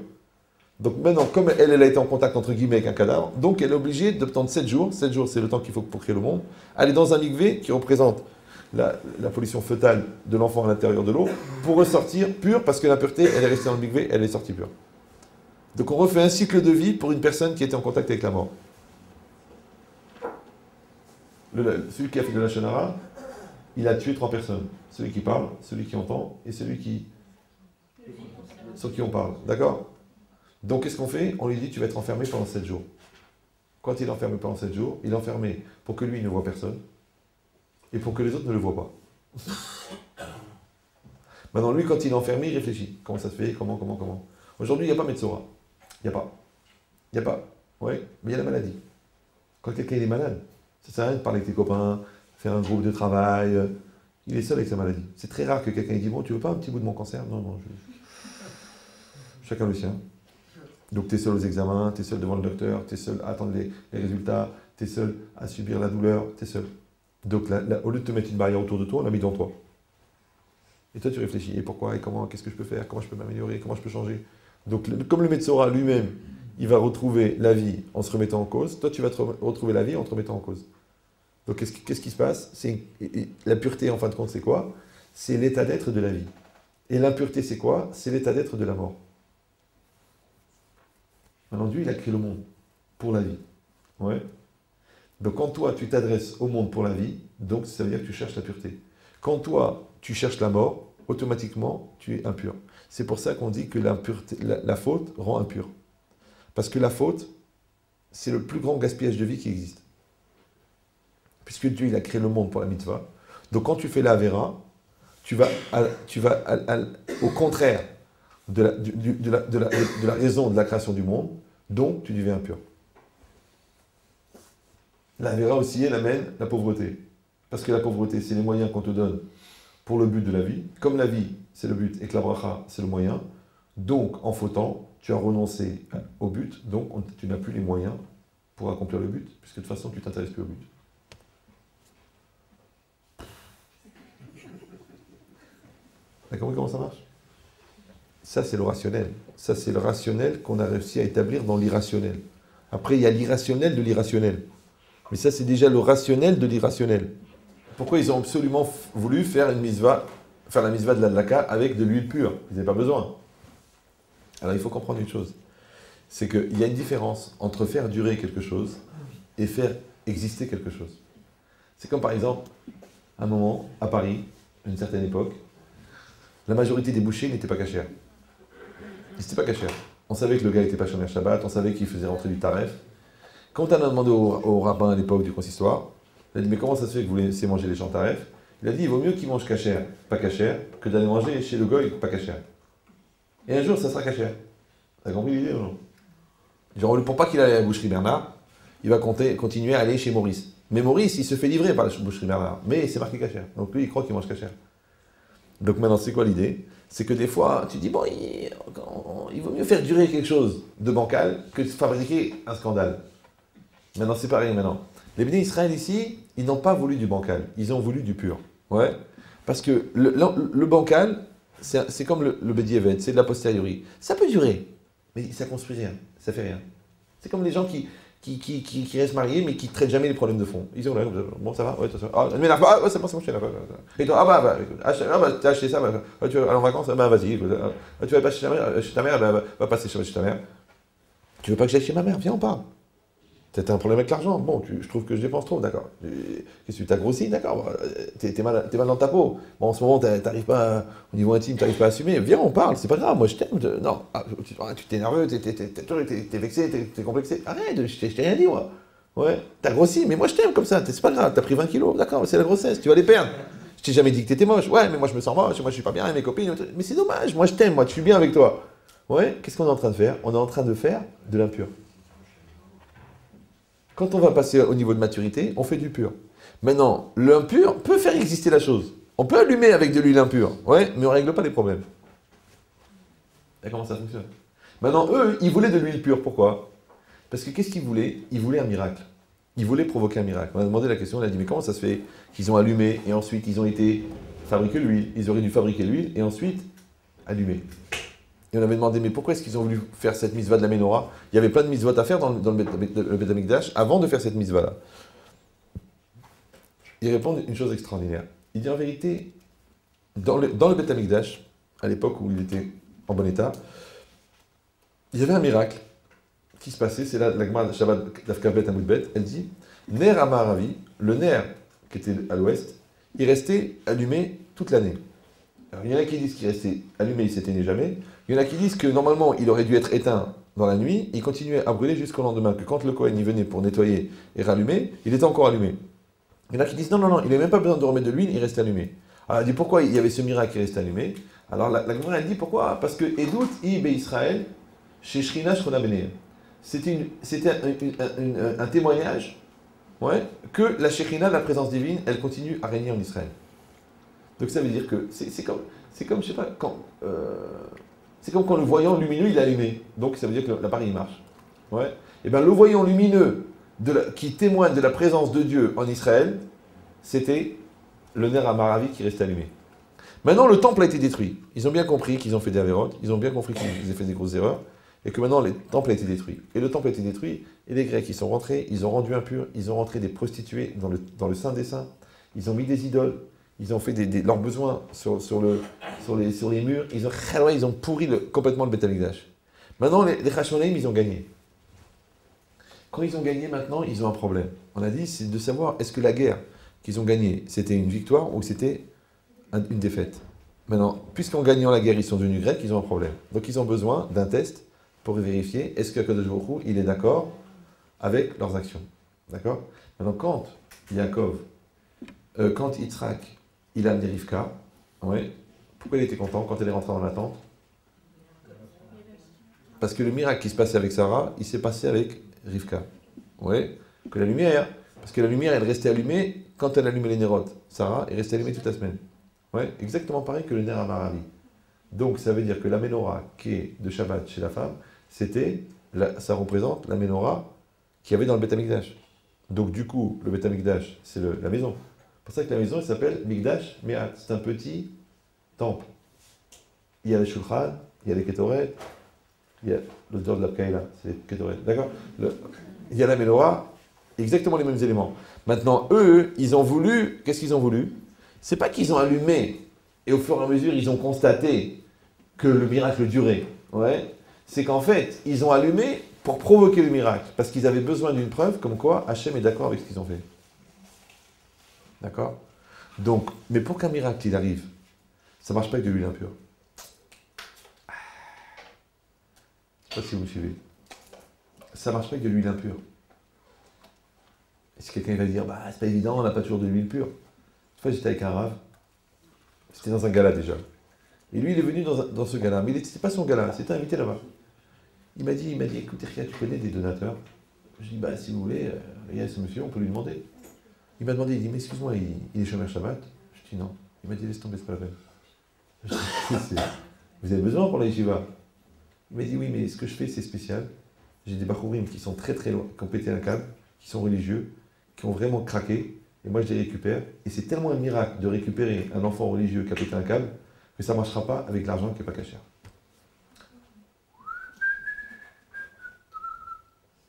Il y en a plein qui acceptent l'argent. Hein.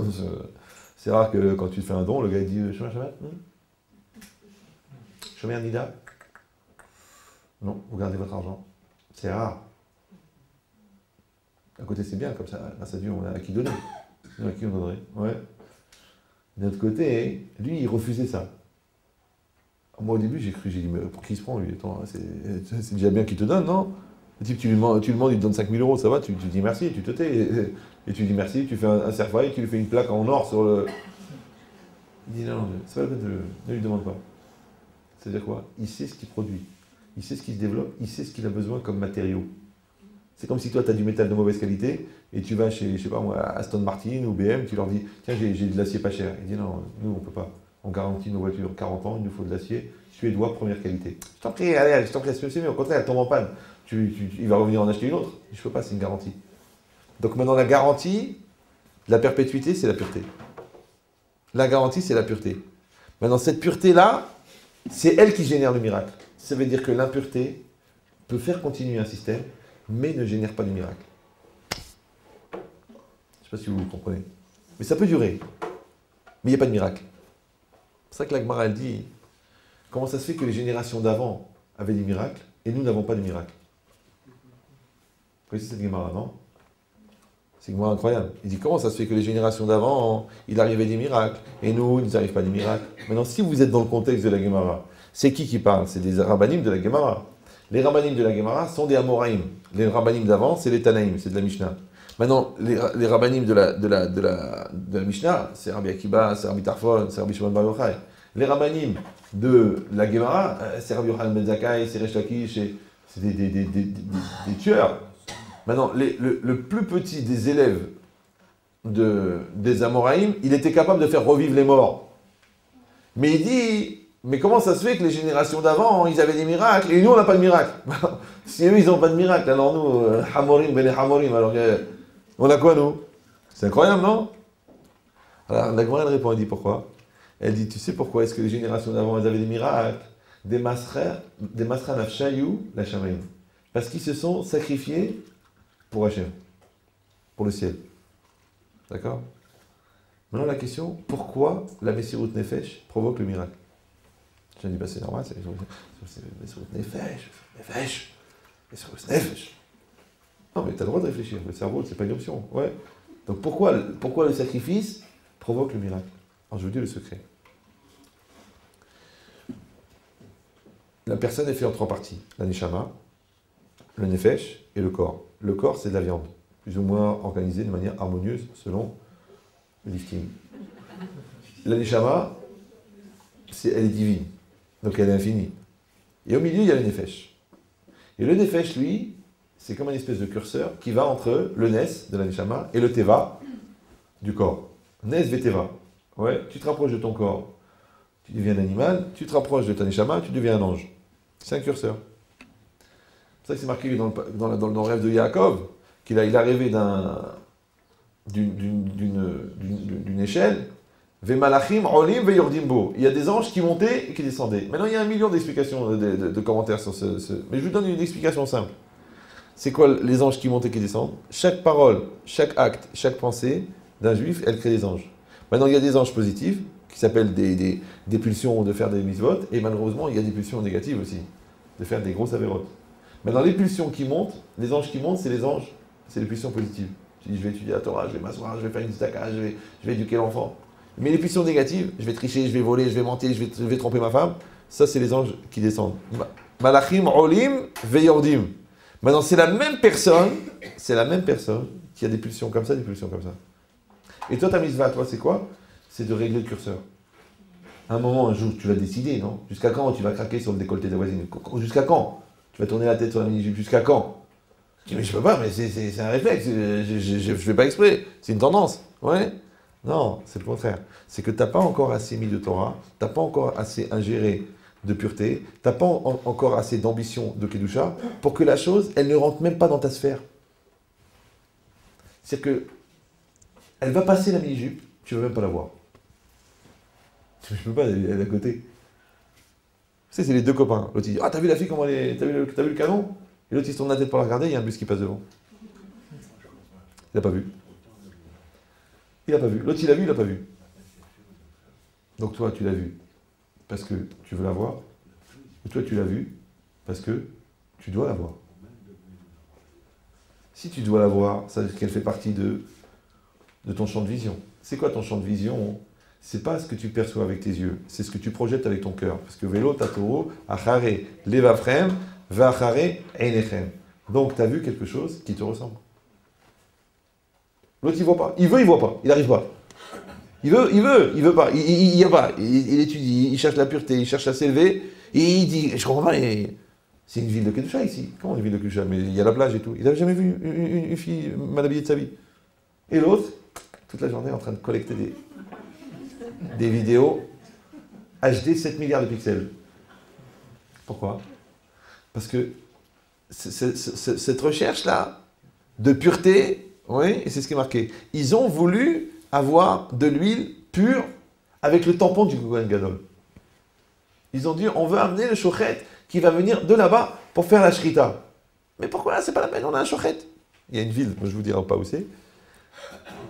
Un jour, ils ont dit, bon, on va amener un shochet de Rav Marpound, mais c'est une ville en Europe. Il a dit, mais c'est pas la peine, on a un shochet, ça fait des années. Bon, qu'est-ce qu'ils ont fait? Ils ont été voir le Rav, ils ont dit, bon, vous savez quoi?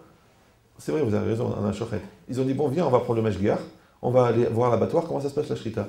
Ils ont été voir le mashgiach, c'est ce qu'il a dit, le mashgiach? Il a dit, je sais pas où il est l'abattoir. Je sais pas si vous... Ça veut dire que ça fait 20 ans qu'il mange taref. Le boucher, il a un mashgiach, mais le mashgiach, il va jamais à l'abattoir. Donc il mange taref depuis 20 ans. Et il y a un jour, un gars qui s'est levé, il a dit, allez, on en a marre. Il a fait les démarches, il a été voir Rav Marpoul, il a dit, je veux un shochet. Tous les 15 jours, il vient, il a fait une boucherie pour que les gens ils mangent kasher. Il ne faut pas être impressionné de la boucherie. Il faut être impressionné que le gars, il a pensé qu'il devait le faire. Il ne faut pas être impressionné que le gars, il a fait manger taref pendant... C'est que ça doit être un goy, c'est pas possible. Comment tu peux manger taref pour toi, mais tu fais manger taref toute la communauté? Et le mashgiach, il fait manger taref toute la communauté. Et toi, tu as fait de l'argent, tu as nourri tes enfants avec un argent du taref de toute une communauté. Mais attends, il n'y a pas un précipice assez haut pour que tu te jettes. Il va falloir qu'on te découpe en lanières de tes filines pour que tu aies peut-être un tikkun, c'est même pas évident. Et tu dors la nuit. Ah ben business is business. T'as compris l'idée ou non? Ça veut dire que tu veux du pur, donne-toi les moyens. Tu veux du pur, donne-toi les moyens. Maintenant, la recherche de la pureté, elle provoque le miracle. Pourquoi? Parce que le miracle, il est au-delà de ton corps. Il est au-delà de ton psychique. Il est au-delà de ton cartésien. Donc quand toi, tu veux provoquer un miracle, tu es obligé de dépasser ton cartésien. Or, ton cartésien, il est dans ton nefesh. Donc, tu vas prendre ton nefesh, tu vas le mettre de côté. Ça s'appelle Moser Nefesh. Regardez Batia, qui était égyptienne, a priori, qui n'était pas juive. Ouais. Elle a vu un enfant qui était dans un panier. Il s'appelait Moshe. Un gars de chez nous. Ouais. Elle a voulu le sauver. Les servantes, on lui a dit non, laisse tomber, c'est un juif. Qu'est-ce qu'elle a fait? C'est marqué, vous savez, elle a tendu les bras, elle a ramassé. Je rappelle aux gens qui viennent d'arriver que des bras ne peuvent pas se rallonger sur 6 mètres de long. C'est impossible. C'est impossible. Même les cellules, elles ne sont pas assez élastiques pour se développer. Les cellules de l'estomac, on sait qu'elles sont... Mais les cellules du bras, elles ne peuvent pas s'allonger sur 6 mètres. Ça va? Donc si les cellules avaient obéi au cerveau, elles auraient dit, je peux me rallonger de 20 cm. Mais comme elle a mis son cerveau de côté, parce qu'elle a dit l'enfant il est en train de se noyer, et donc c'est la Neshama qui a allongé les bras. Et comme la Neshama elle est infinie, elle a allongé les bras de 6 mètres. Donc traduction de Moser Nefesh, c'est pas que tu sacrifies, c'est que tu enlèves ce qui t'empêche de faire le miracle. Ça va? Mais si toi t'es cartésien, tu dis, mais c'est pas possible, c'est la famille. On ne pourra pas s'en sortir. Moi, j'ai connu des gens, ils me racontaient comme ça, Nia. Ils me disaient, je ne sais pas où ils étaient à Meknes ou je ne sais pas quoi. Il y avait une famille, il n'y a pas de quoi manger. La femme, c'était sa mère. Donc là, c'était le fils. C'est sa grand-mère chez lui. Ils avaient perdu, il y avait une épidémie, il restait la grand-mère et les 5 enfants. Et le père et la mère, ils étaient morts. Ils étaient d'une pauvreté incroyable, il n'y avait pas de quoi manger. Il m'a dit, tous les vendredis, la mère, elle disait, va au marché et ramène à manger. Il allait, revenir avec un panier, donner à manger. Alors un jour, la grand-mère lui a dit, mais c'est les gens qui te donnent. Il a dit, non, tous les vendredis, il y a un monsieur qui vient avec une barbe, il me dit, mais le panier s'en va. C'est que tous les vendredis, il dit au Navi, il les a nourris pendant des années et des années et des années. Ils l'ont cherché partout, ils n'ont jamais trouvé ce gars. Pourquoi? Parce que la grand-mère, elle avait une mouna, elle a dit, on ne va pas laisser des orphelins mourir. Et lui, il était jeune, il était nia, il était enfant, il a dit, je vais aller trouver. Ma grand-mère, elle m'a dit, va chercher, je vais chercher. Mais si un type il est logique, il dit mais c'est pas possible, attends, tout le monde a des problèmes, c'est la famille, comment on va faire? En plus la conjoncture est dure, et les gens ils n'ont pas de quoi, et qui va te donner, et qui va t'aider, et qui va te faire? Donc toi, le mois, ton mois, il l'a bloqué. Halet le miracle. Il n'y a pas de miracle. T'as compris la logique? Donc, quand la Gemara dit Masra Nafshayou, ils se sont sacrifiés. C'est quoi? C'est pas qu'il faut sacrifier. Sacrifier, ça veut dire qu'il faut sacrifier ce qui t'empêche de croire. Il faut sacrifier ce qui empêche le miracle. Alors, qu'est-ce qui empêche le miracle? C'est ta tête, c'est ta peur, c'est ton cartésien, c'est ton côté pragmatique. Tu empêches le miracle. Le bon Dieu, il peut enlever, il peut changer les choses. Ouais, il peut faire. Moi, j'avais comme ça, une fois, un enfant qui était qui avait une insuffisance respiratoire très, très importante à la naissance. Je me suis mis à prier et tout ça. Alors, j'ai dit à l'infirmière, c'est quoi les chiffres? Elle m'a dit 75-25. J'ai dit, c'est quoi? Elle m'a dit 75, c'est le gaz carbonique qu'il y a dans le sang, et 25, c'est l'oxygène. J'ai dit, c'est bien. Elle m'a dit, non, c'est très grave, ça doit être l'inverse. Elle est partie. Moi, j'ai pris le bras de la petite fille, ma fille. J'ai prié, j'ai pleuré, j'ai fait Nishmat Kolha. Elle est revenue, elle me tape sur l'épaule, la Goya. Elle me dit, monsieur, c'est bon, continuez, c'est inversé. Moi, j'ai rien de spécial. Mais un père, il prie pour sa fille, non? Vous comprenez cette logique ou non? Si ta fille, elle est en train de traduire Shalom, tu pries, non? Bon, je sais, vous allez me dire, il y en a qui ont prié, ça n'a pas marché. Mais bien évidemment, parce que la limite, c'est la xéra de Dieu, c'est le décret divin. Mais toi, jusqu'au décret divin, tu fais ce que tu peux faire. Qu'est-ce que tu peux faire? Tu peux être médecin, tu peux rien faire. Alors prie. Tu peux rien faire. Tu peux faire de la zakat, tu peux. Fais-le. Ah, ça n'a pas marché. C'est pas ton problème. Tu as fait ce que tu avais à faire. Ah, maintenant tu dis, non, puisque j'ai peur que ça ne marche pas, alors je fais rien. Alors là, tu es en danger, toi. Toi qui l'as condamné. Toute la vie, c'est comme ça. Ça veut dire qu'est-ce qu'on fait en vérité? C'est ce qui est marqué ici. On sait qu'il y a la nature. On sait qu'elle existe, la logique, la nature. Mais on provoque le miracle dans la nature. On ne se laisse pas enfermer dans la nature. On dépasse la dimension de la nature. Ah, maintenant, j'ai une nature. J'ai une nature. Je suis coléreux. Alors, je vais dépasser ma nature. Alors, qu'est-ce que je fais? Je vais chercher le miracle. Maintenant, quand un coléreux, il trouve le calme pour m'expliquer gentiment ce qu'il ressent, c'est un miracle. Pourquoi? Parce qu'il a dépassé le teva. C'est pour ça que c'est marqué que quand un juif il fait teshuva, un Baal teshuva il fait teshuva, alors Hachem il dit c'est comme si Hachem lui-même il dit moi je vais amener un korban toda, je vais amener un sacrifice de remerciement parce que ce juif là il a fait teshuva. Je comprends pas, attends, on se calme là. Le mec il est rachat, donc il fait teshuva. Donc maintenant le bon Dieu il doit dire eh ben Hazak c'est bien t'as fait teshuva. Il dit non, Hachem dit je te remercie d'avoir fait teshuva. Pourquoi? Sous-entendu on n'y croyait plus hein, franchement. Un tel niveau d'avérote, ça veut dire que la teshuva, c'est tellement un miracle de lutter contre un Yetzirah qui est devenu ta première nature, que c'est un miracle. Puisque c'est surnaturel. Or que les trois quarts des gens, qu'est-ce qu'ils font? Ils suivent la nature. J'ai Yetzirah, je pars religieux. C'est difficile, les plages, hein, la plage. Le taref, ah ben oui. Le vin, c'est pas pareil, quand c'est caché, c'est pas pareil. Le samedi, je suis prêt à le faire, mais ça tombe samedi, c'est compliqué. Les juifs, ils sont pas sympas. Les goyotes sont sidérantes. Les juifs, typés, exigeants, capricieuses. La goya, quelle gentillesse. Tu la frappes, tu l'insultes, tu la maudis. Merci Moïse. La juive, tu lui en mets un pont en or, tu lui mets une villa à 4 millions d'euros. C'est tout. Mesquin. J'exagère, mais la réalité est bien pire. Ouais. Mais... Donc ça veut dire quoi? Ça veut dire que tu dois dépasser cette limite. Et ça provoque le miracle. Les bénis Israël, les Hashmonaïm, ils ont compris ça. Ils ont compris qu'il fallait qu'il arrive quelque chose. Ils ont compris qu'il fallait qu'il se passe quelque chose. Mais ce genre de miracle-là, c'est toi qui dois les provoquer. Donc maintenant, où tu vas suivre les choses, tu vas suivre la logique des choses. Comme les gens qui disent, mais écoutez, mais monsieur Rabbin, qu'est-ce que je fais? Voilà, ça fait 6 mois qu'on est séparés, qu'est-ce que je fais? Qu'est-ce que je fais? Mais tu l'aimes ta femme, elle est vivante, va te battre. Mais Rav, j'ai été renvoyé de l'école, qu'est-ce que je peux faire? Écris une lettre, montre ta motivation, prends rendez-vous avec le directeur et va défendre ton dossier. Mais je ne peux pas, je suis renvoyé, va défendre ton dossier, va. Tu provoques le miracle. Moi, je connaissais un gars, un vendeur. Quand on ne le laissait pas rentrer, c'était le barrage des secrétaires. C'est ce qu'il faisait, il montait par la fenêtre. Une fois, il montait au 3e étage, la gouttière. Tac. Il a ouvert la fenêtre, il est rentré, il dit, il faut qu'on se voit, j'ai besoin d'un rendez-vous. Il a dit, il est fou, quoi, tu veux.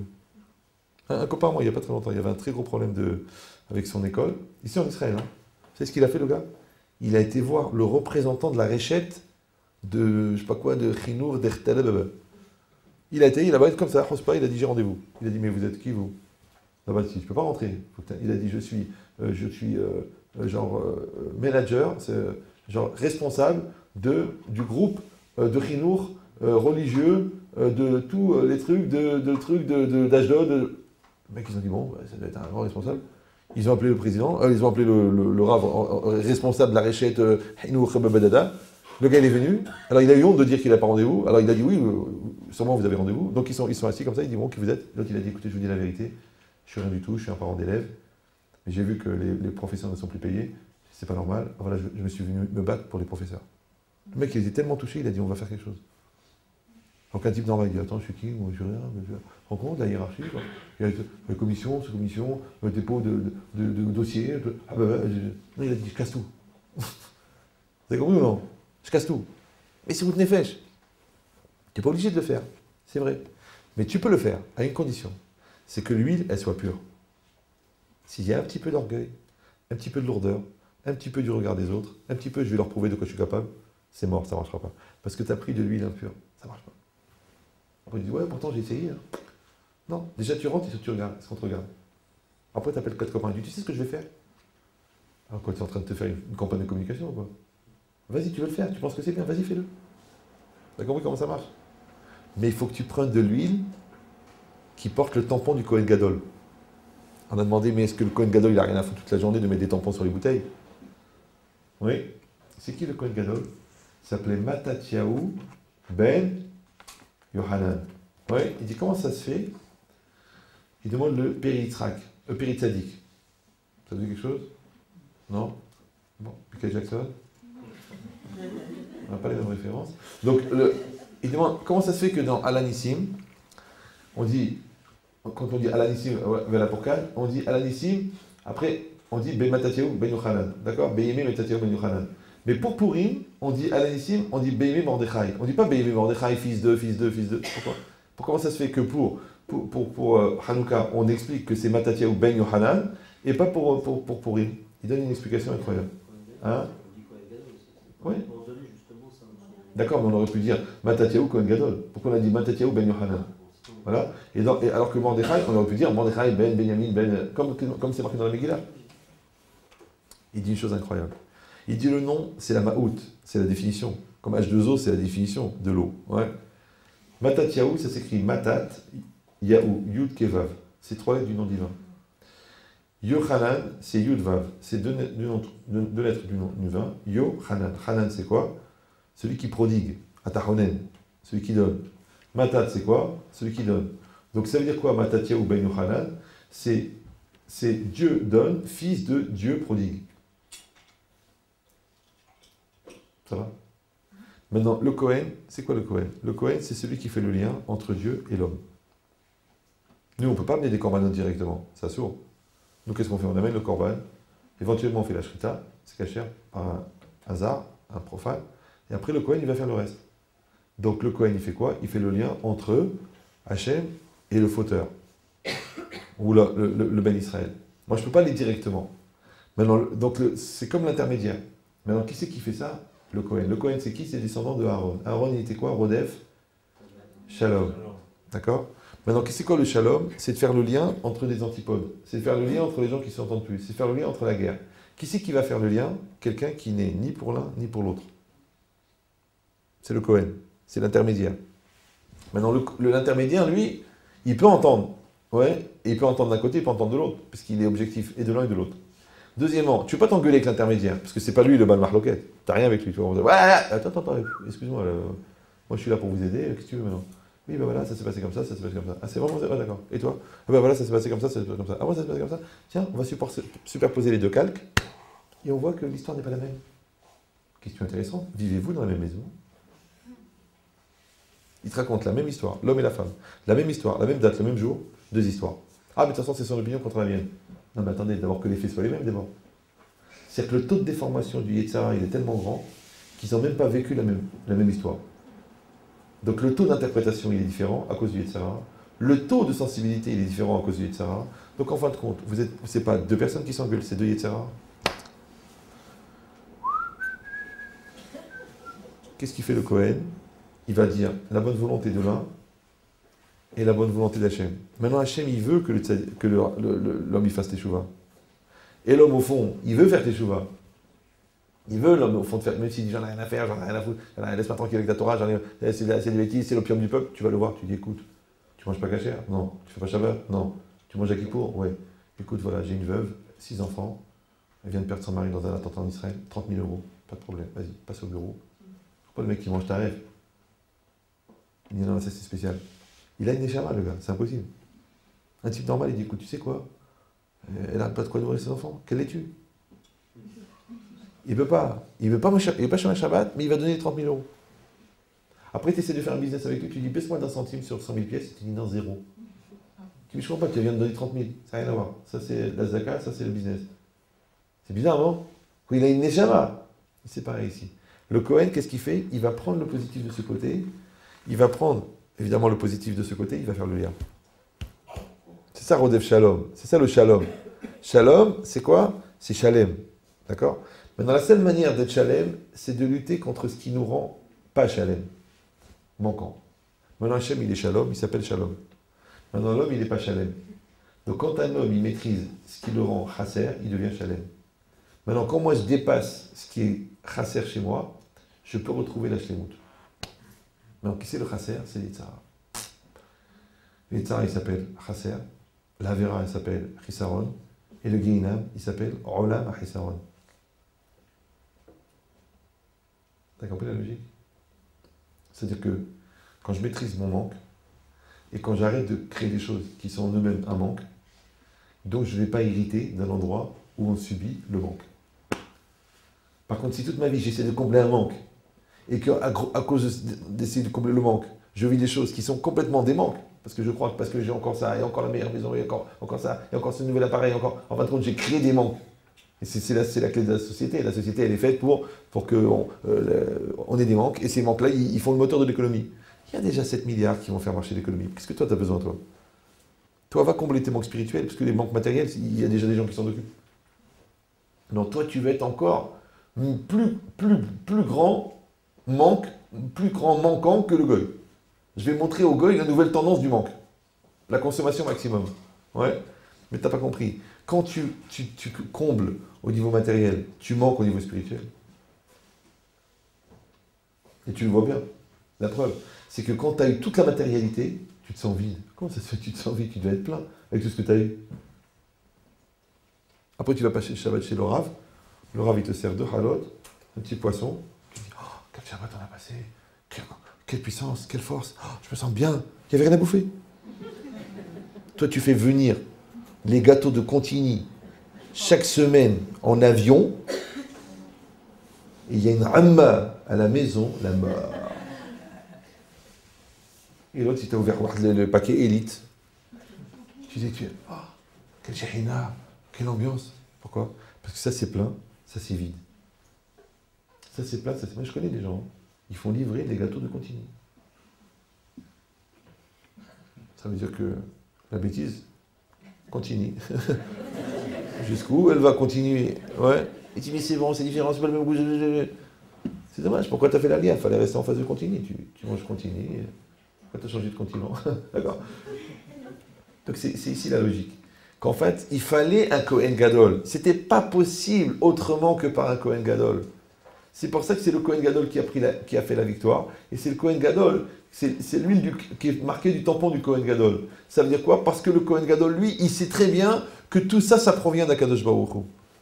C'est-à-dire que lui, il a compris que c'est comme ça, Kol Mashéou, oui, Matana, Kol Mashéyesh, ou Matana Vechanina Me Hashem Banes. C'est-à-dire que si quelqu'un n'est pas capable de reconnaître la bonté d'Hachem, donc il ne peut pas avoir droit. Maintenant, c'est le niveau supérieur. Ce n'est pas simplement que tu es conscient du miracle, c'est aussi que tu es conscient qu'en fait, le miracle, c'est une bonté de Dieu parce qu'il veut créer un lien avec toi, le bon Dieu. Ça l'intéresse. Maintenant, la seule capacité que tu dois, la seule chose que tu dois développer, c'est d'être capable de reconnaître cette bonté. D'accord? Pour ça, c'est une halakha que quand tu fais un cadeau à quelqu'un, il faut lui dire. Pourquoi? Parce que tu lui donnes l'occasion de reconnaître le bien que tu lui as fait. Maintenant, le but, c'est pas de faire un cadeau. Le but, c'est de créer un lien. Maintenant, on ne peut pas créer un lien avec quelqu'un qui ne connaît pas. Donc, tu as une mitzvah de lui dire, je t'ai offert le cadeau. Alors lui, il dit, merci de m'avoir offert le cadeau. Maintenant, si moi, je l'ai fait dans un état pur de cadeau, une intention pure, il y a un lien qui va se créer entre nous. Si moi, je l'ai fait dans une intention impure, il y a un lien qui va se créer avec le cadeau. Donc, il va devenir intéressé. Donc, la relation sera limitée par le cadeau. Et lui, la prochaine fois, au lieu de me regarder comme une personne, il me regarde comme un potentiel de nouveau cadeau. Parce qu'en fait, je ne l'ai pas donné, je l'ai acheté. Et comme il se sent acheté, automatiquement, il devient l'objet de mon achat. Donc, je dois profiter du geste, du chesed, pour créer un lien entre deux personnes. Sinon, il devient un geste, il reste un geste. Maintenant, ça, c'est quoi? C'est qu'Akadosh Baruch Hu, il nous a fait du bien, mais en plus, il nous l'a dit. Donc, le miracle, il vient nous prouver que Dieu, il nous aime. Donc, nous, qu'est-ce qu'on se sert du miracle pour dire merci à Dieu? Maintenant, le remerciement, c'est la reconnaissance. Or, la reconnaissance, elle génère la réalité. Et elle génère le don. Donc le don, il provoque la reconnaissance, et la reconnaissance provoque le don. Donc Dieu existe pour nous, et nous, on existe pour lui. Donc nous, on le fait exister, et lui, il est encouragé à intervenir. Donc ça veut dire que la hashgacha de Dieu, elle sera de plus en plus grande en fonction de la conscience qu'on en a. Maintenant, au lieu d'avoir simplement une conscience toute froide de dire Dieu existe, on va avoir une conscience qui va être une conscience de Hakaratatov. Et la Hakaratatov, elle génère l'amour. La reconnaissance génère l'amour. Et l'amour, c'est Ahava. Et Ahava, c'est Gematria 13. La même que Ehad. Donc, la Karatatov, le Chesed génère la Karatatov, qui génère la Ahava, qui génère le Yichud avec Hachem. Donc, la seule manière de faire un avec Dieu, c'est de l'aimer. Maintenant, je ne peux pas l'aimer si je n'ai pas reconnu le bien qu'il me fait. Maintenant, je peux dire qu'il existe, je peux dire que je le crois, je peux dire que je le crains, mais ce n'est pas encore une union. L'unité, c'est pas ça. C'est ce qu'il a dit à Rav Dessler, Chesed ve'akaratatov ze'ava.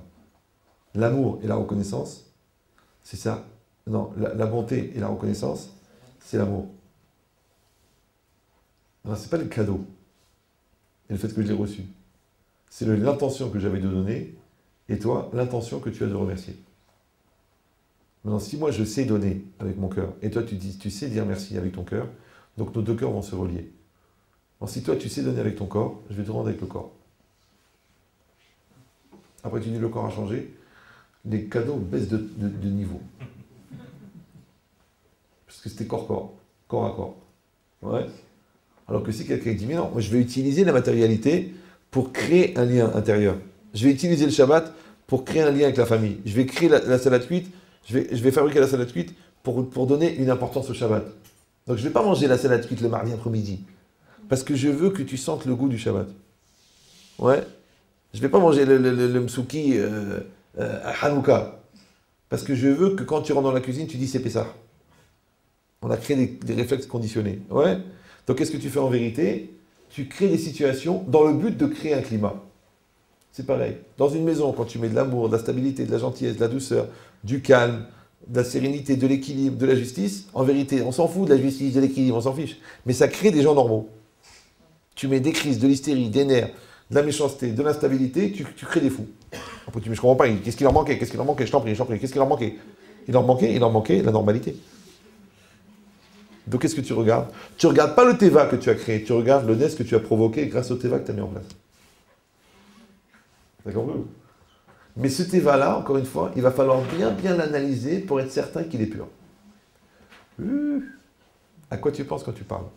À quoi tu penses quand tu réprimandes? À quoi tu penses quand tu offres le cadeau? À quoi tu penses quand tu caresses le visage? À quoi tu penses quand tu mets la tlecha? À quoi tu penses? Est-ce que c'est de l'huile qui a reçu le tampon du Kohen Gadol? C'est quoi le tampon du Kohen Gadol? C'est Maïrat Shamaïm, ma conscience de père et de mère juive, qui veulent que cette année, elle soit pour faire grandir l'enfant. Que cette punition, elle le fasse prendre conscience.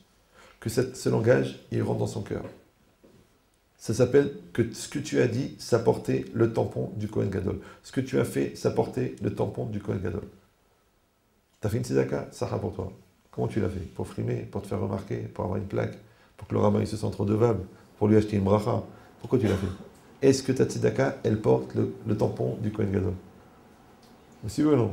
Chaque chose que tu fais, tu vas au mikvé. Alors si tu vas au mikvé, vas-y bien, vas-y besimcha, vas-y avec joie, prie en même temps, prie pour ton mari, prie pour tes enfants, prie pour ta voisine qui va pas au mikvé, prie pour que ton mari soit réveillé quand tu rentres, prie, d'accord? Et ça, qu'est-ce que tu as fait? Au lieu de simplement te tremper, tu as donné une dimension à ton mikvé. Où tu dis non, il m'a saoulé, bon allez j'y vais, hein, il me stresse. Il m'a dit, tu vas pas au mikvé, hein? Alors j'y vais, voilà, j'y vais. Ils disent en français, ils disent, à contre-cœur. Mais le cœur, c'est ton essence. Le cœur, c'est ta personne. Si tu vas à contre-cœur, c'est ton corps qui a été, c'est de la viande. Mais nous, on veut que ce soit ton cœur qui aille. De bon cœur. Et c'est quoi bon cœur? C'est Leftov. Et Leftov, c'est la définition de l'essence de la personne. Leftov, ça veut pas dire de bon cœur. Leftov, ça veut dire que tu as été avec un cœur complet. Donc maintenant, tu prends Hanouka, tu allumes les nérotes et tu t'assois, on n'a pas le droit de bouger. Et tu regardes les nérotes. Maintenant, c'est un truc bizarre. On est obligé, on doit regarder les nérotes, mais il est peut-être interdit d'en tirer profit. Ça va? Tu n'as pas le droit de compter ton argent, d'utiliser la lumière des nérotes pour lire. C'est pour ça qu'on met un shamash. C'est pour ne pas profiter de la lumière des nérotes. D'accord? C'est quoi une lumière que vous devez profiter, mais sans profiter? Vous devez profiter de la lumière, mais sans l'utiliser. C'est bizarre, non? Alors, je vous donne un secret. Quand tu veux quelque chose de pur chez toi, ne lui pollue pas avec les intérêts personnels. Tu veux voir les lumières dans les yeux de ta femme. Alors, ne fais pas un compte de qu'est-ce que tu vas gagner grâce à ça. Parce que qu'est-ce que tu as mis? Tu as mis de l'intérêt. Donc, tu dois profiter de la lumière, mais sans utiliser la lumière. Vous avez compris ou non? C'est que quand tu mets une dimension matérielle à ton intention, tu as donné un digne de Hana'a. Or, cette lumière-là, il ne faut pas en profiter. Kiner mitzvah ve'torah or. Ouais, Hachem ori ve'ish'i. Cette lumière-là, il faut l'utiliser, il faut en profiter, mais il ne faut pas l'utiliser. Pourquoi? Parce que si tu l'utilises, tu lui donnes un caractère de chol. Et si tu lui enlèves son caractère de kodesh, alors quel intérêt? Or, qu'est-ce qu'ils voulaient les Grecs? Ils ont dit, on va lier l'utile à l'agréable. Ils ont dit, on va vous donner une culture, on va vous donner une autre approche. Et c'est dommage, on veut pas de la culture, on veut de la Torah, on veut pas de la culture. On veut pas la beauté, on veut l'intériorité. Ouais, on veut pas l'extériorité, on veut l'intériorité. On veut pas la force physique, on veut la force morale. Nous, le Gibor, c'est pas quelqu'un qui tue 44 personnes avec 5 coups de poing. C'est quelqu'un qui arrive à se maîtriser dans sa colère, qui arrive à se maîtriser dans son lashon hara, qui arrive à se maîtriser de ne pas tourner la tête quand il voit quelque chose de pas joli. C'est ça la gvoura pour nous. Je dis, mais c'est évident, c'est évident. Ah bon? Alors pourquoi tes enfants, ils sont toute la journée en train de tuer des gens dans leur jeu?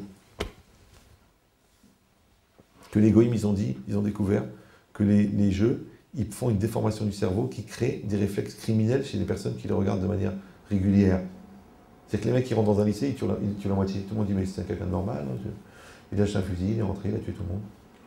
Mais c'est normal, le mec qui passe 8 ans par jour, 100 morts, 200 morts, 5000 morts, 4000 morts. Mais il fait, je sais pas moi, il fait des échecs. Il joue au bateau. Il n'a qu'à faire du vélo. Non, mais c'est pas sympa, je préfère tuer des gens.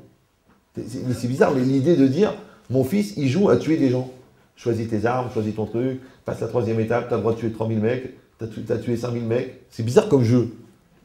Vous comprenez ce que je veux dire ou non? Oh, c'est juste un jeu. Les goïms, ils disent non. Ils disent non, en fait c'est un défouloir. C'est-à-dire que genre, plus tu es violent, moins tu seras violent. C'est un truc... c'est comme si le mec, il ment toute sa vie, comme ça, grâce à ça, il est devenu honnête.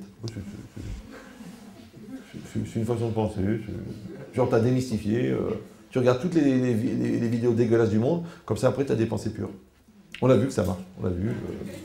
C'est connu que les grands tzadikim, ils n'ont jamais vu un bras découvert. Donc, tu vois que c'est bizarre, hein? Maintenant que le goy il pense comme ça ne me dérange pas, puisque eux, ils sont l'incarnation physique du Yetzer Hara dans le monde.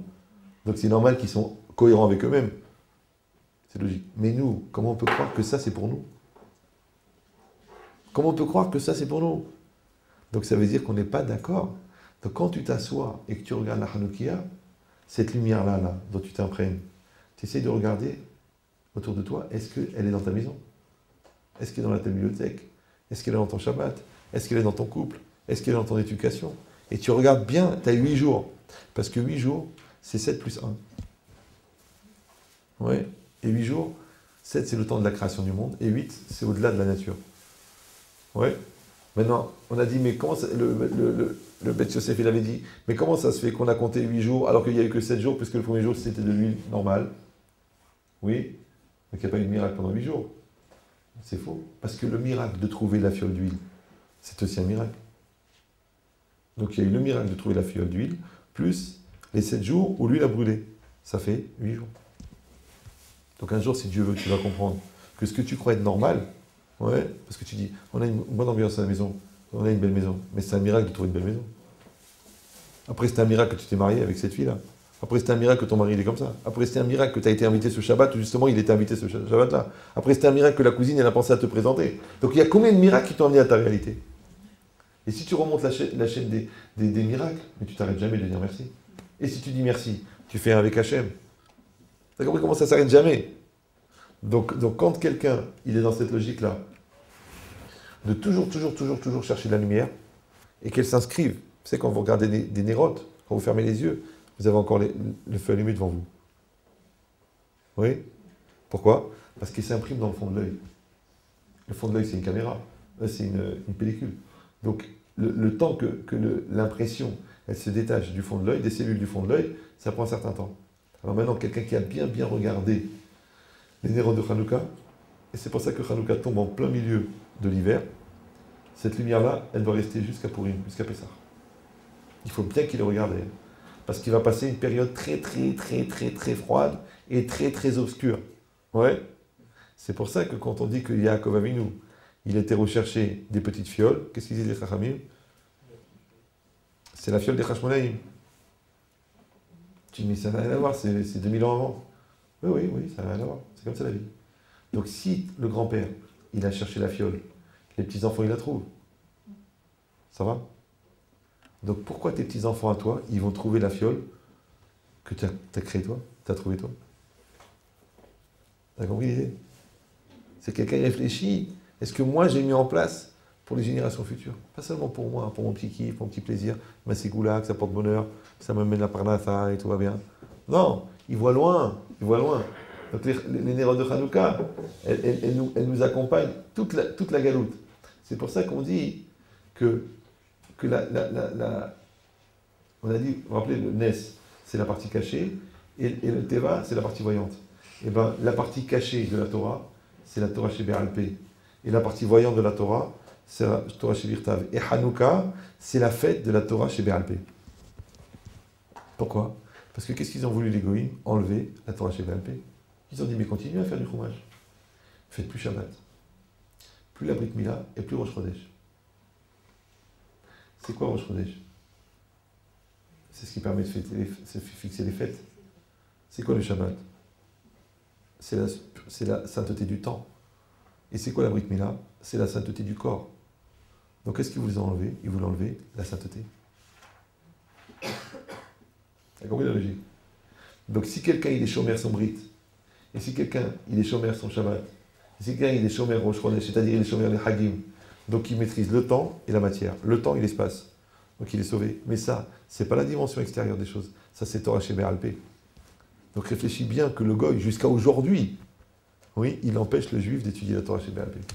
Mais il n'empêche pas d'étudier la Torah chez Virtal. Parce que quand tu vas dans un hôtel aux États-Unis, qu'est-ce qu'il y a dans le tiroir? La Bible. Il n'y a jamais une Gemara. Maintenant, si vous réfléchissez bien, qu'est-ce que ça aurait pu faire que les missionnaires, ils auraient pu aller dans le monde entier pour mettre des Gemarotes? Pourquoi ils ont mis des Bibles? Parce que Hachem, il a fait le brit avec le monde entier de Torah chez Birtav, mais Torah chez Béalpé, c'est une alliance qu'avec les Juifs. Ça va? Donc quand un Juif n'étudie pas Torah chez Béalpé, il s'est séparé de l'alliance privilégiée qu'il avait avec Hachem. Donc tu peux, à Hanouka, prendre sur toi de fixer un temps d'étude de la Torah chez BRP. Vous comprenez comment ça fonctionne? Voilà.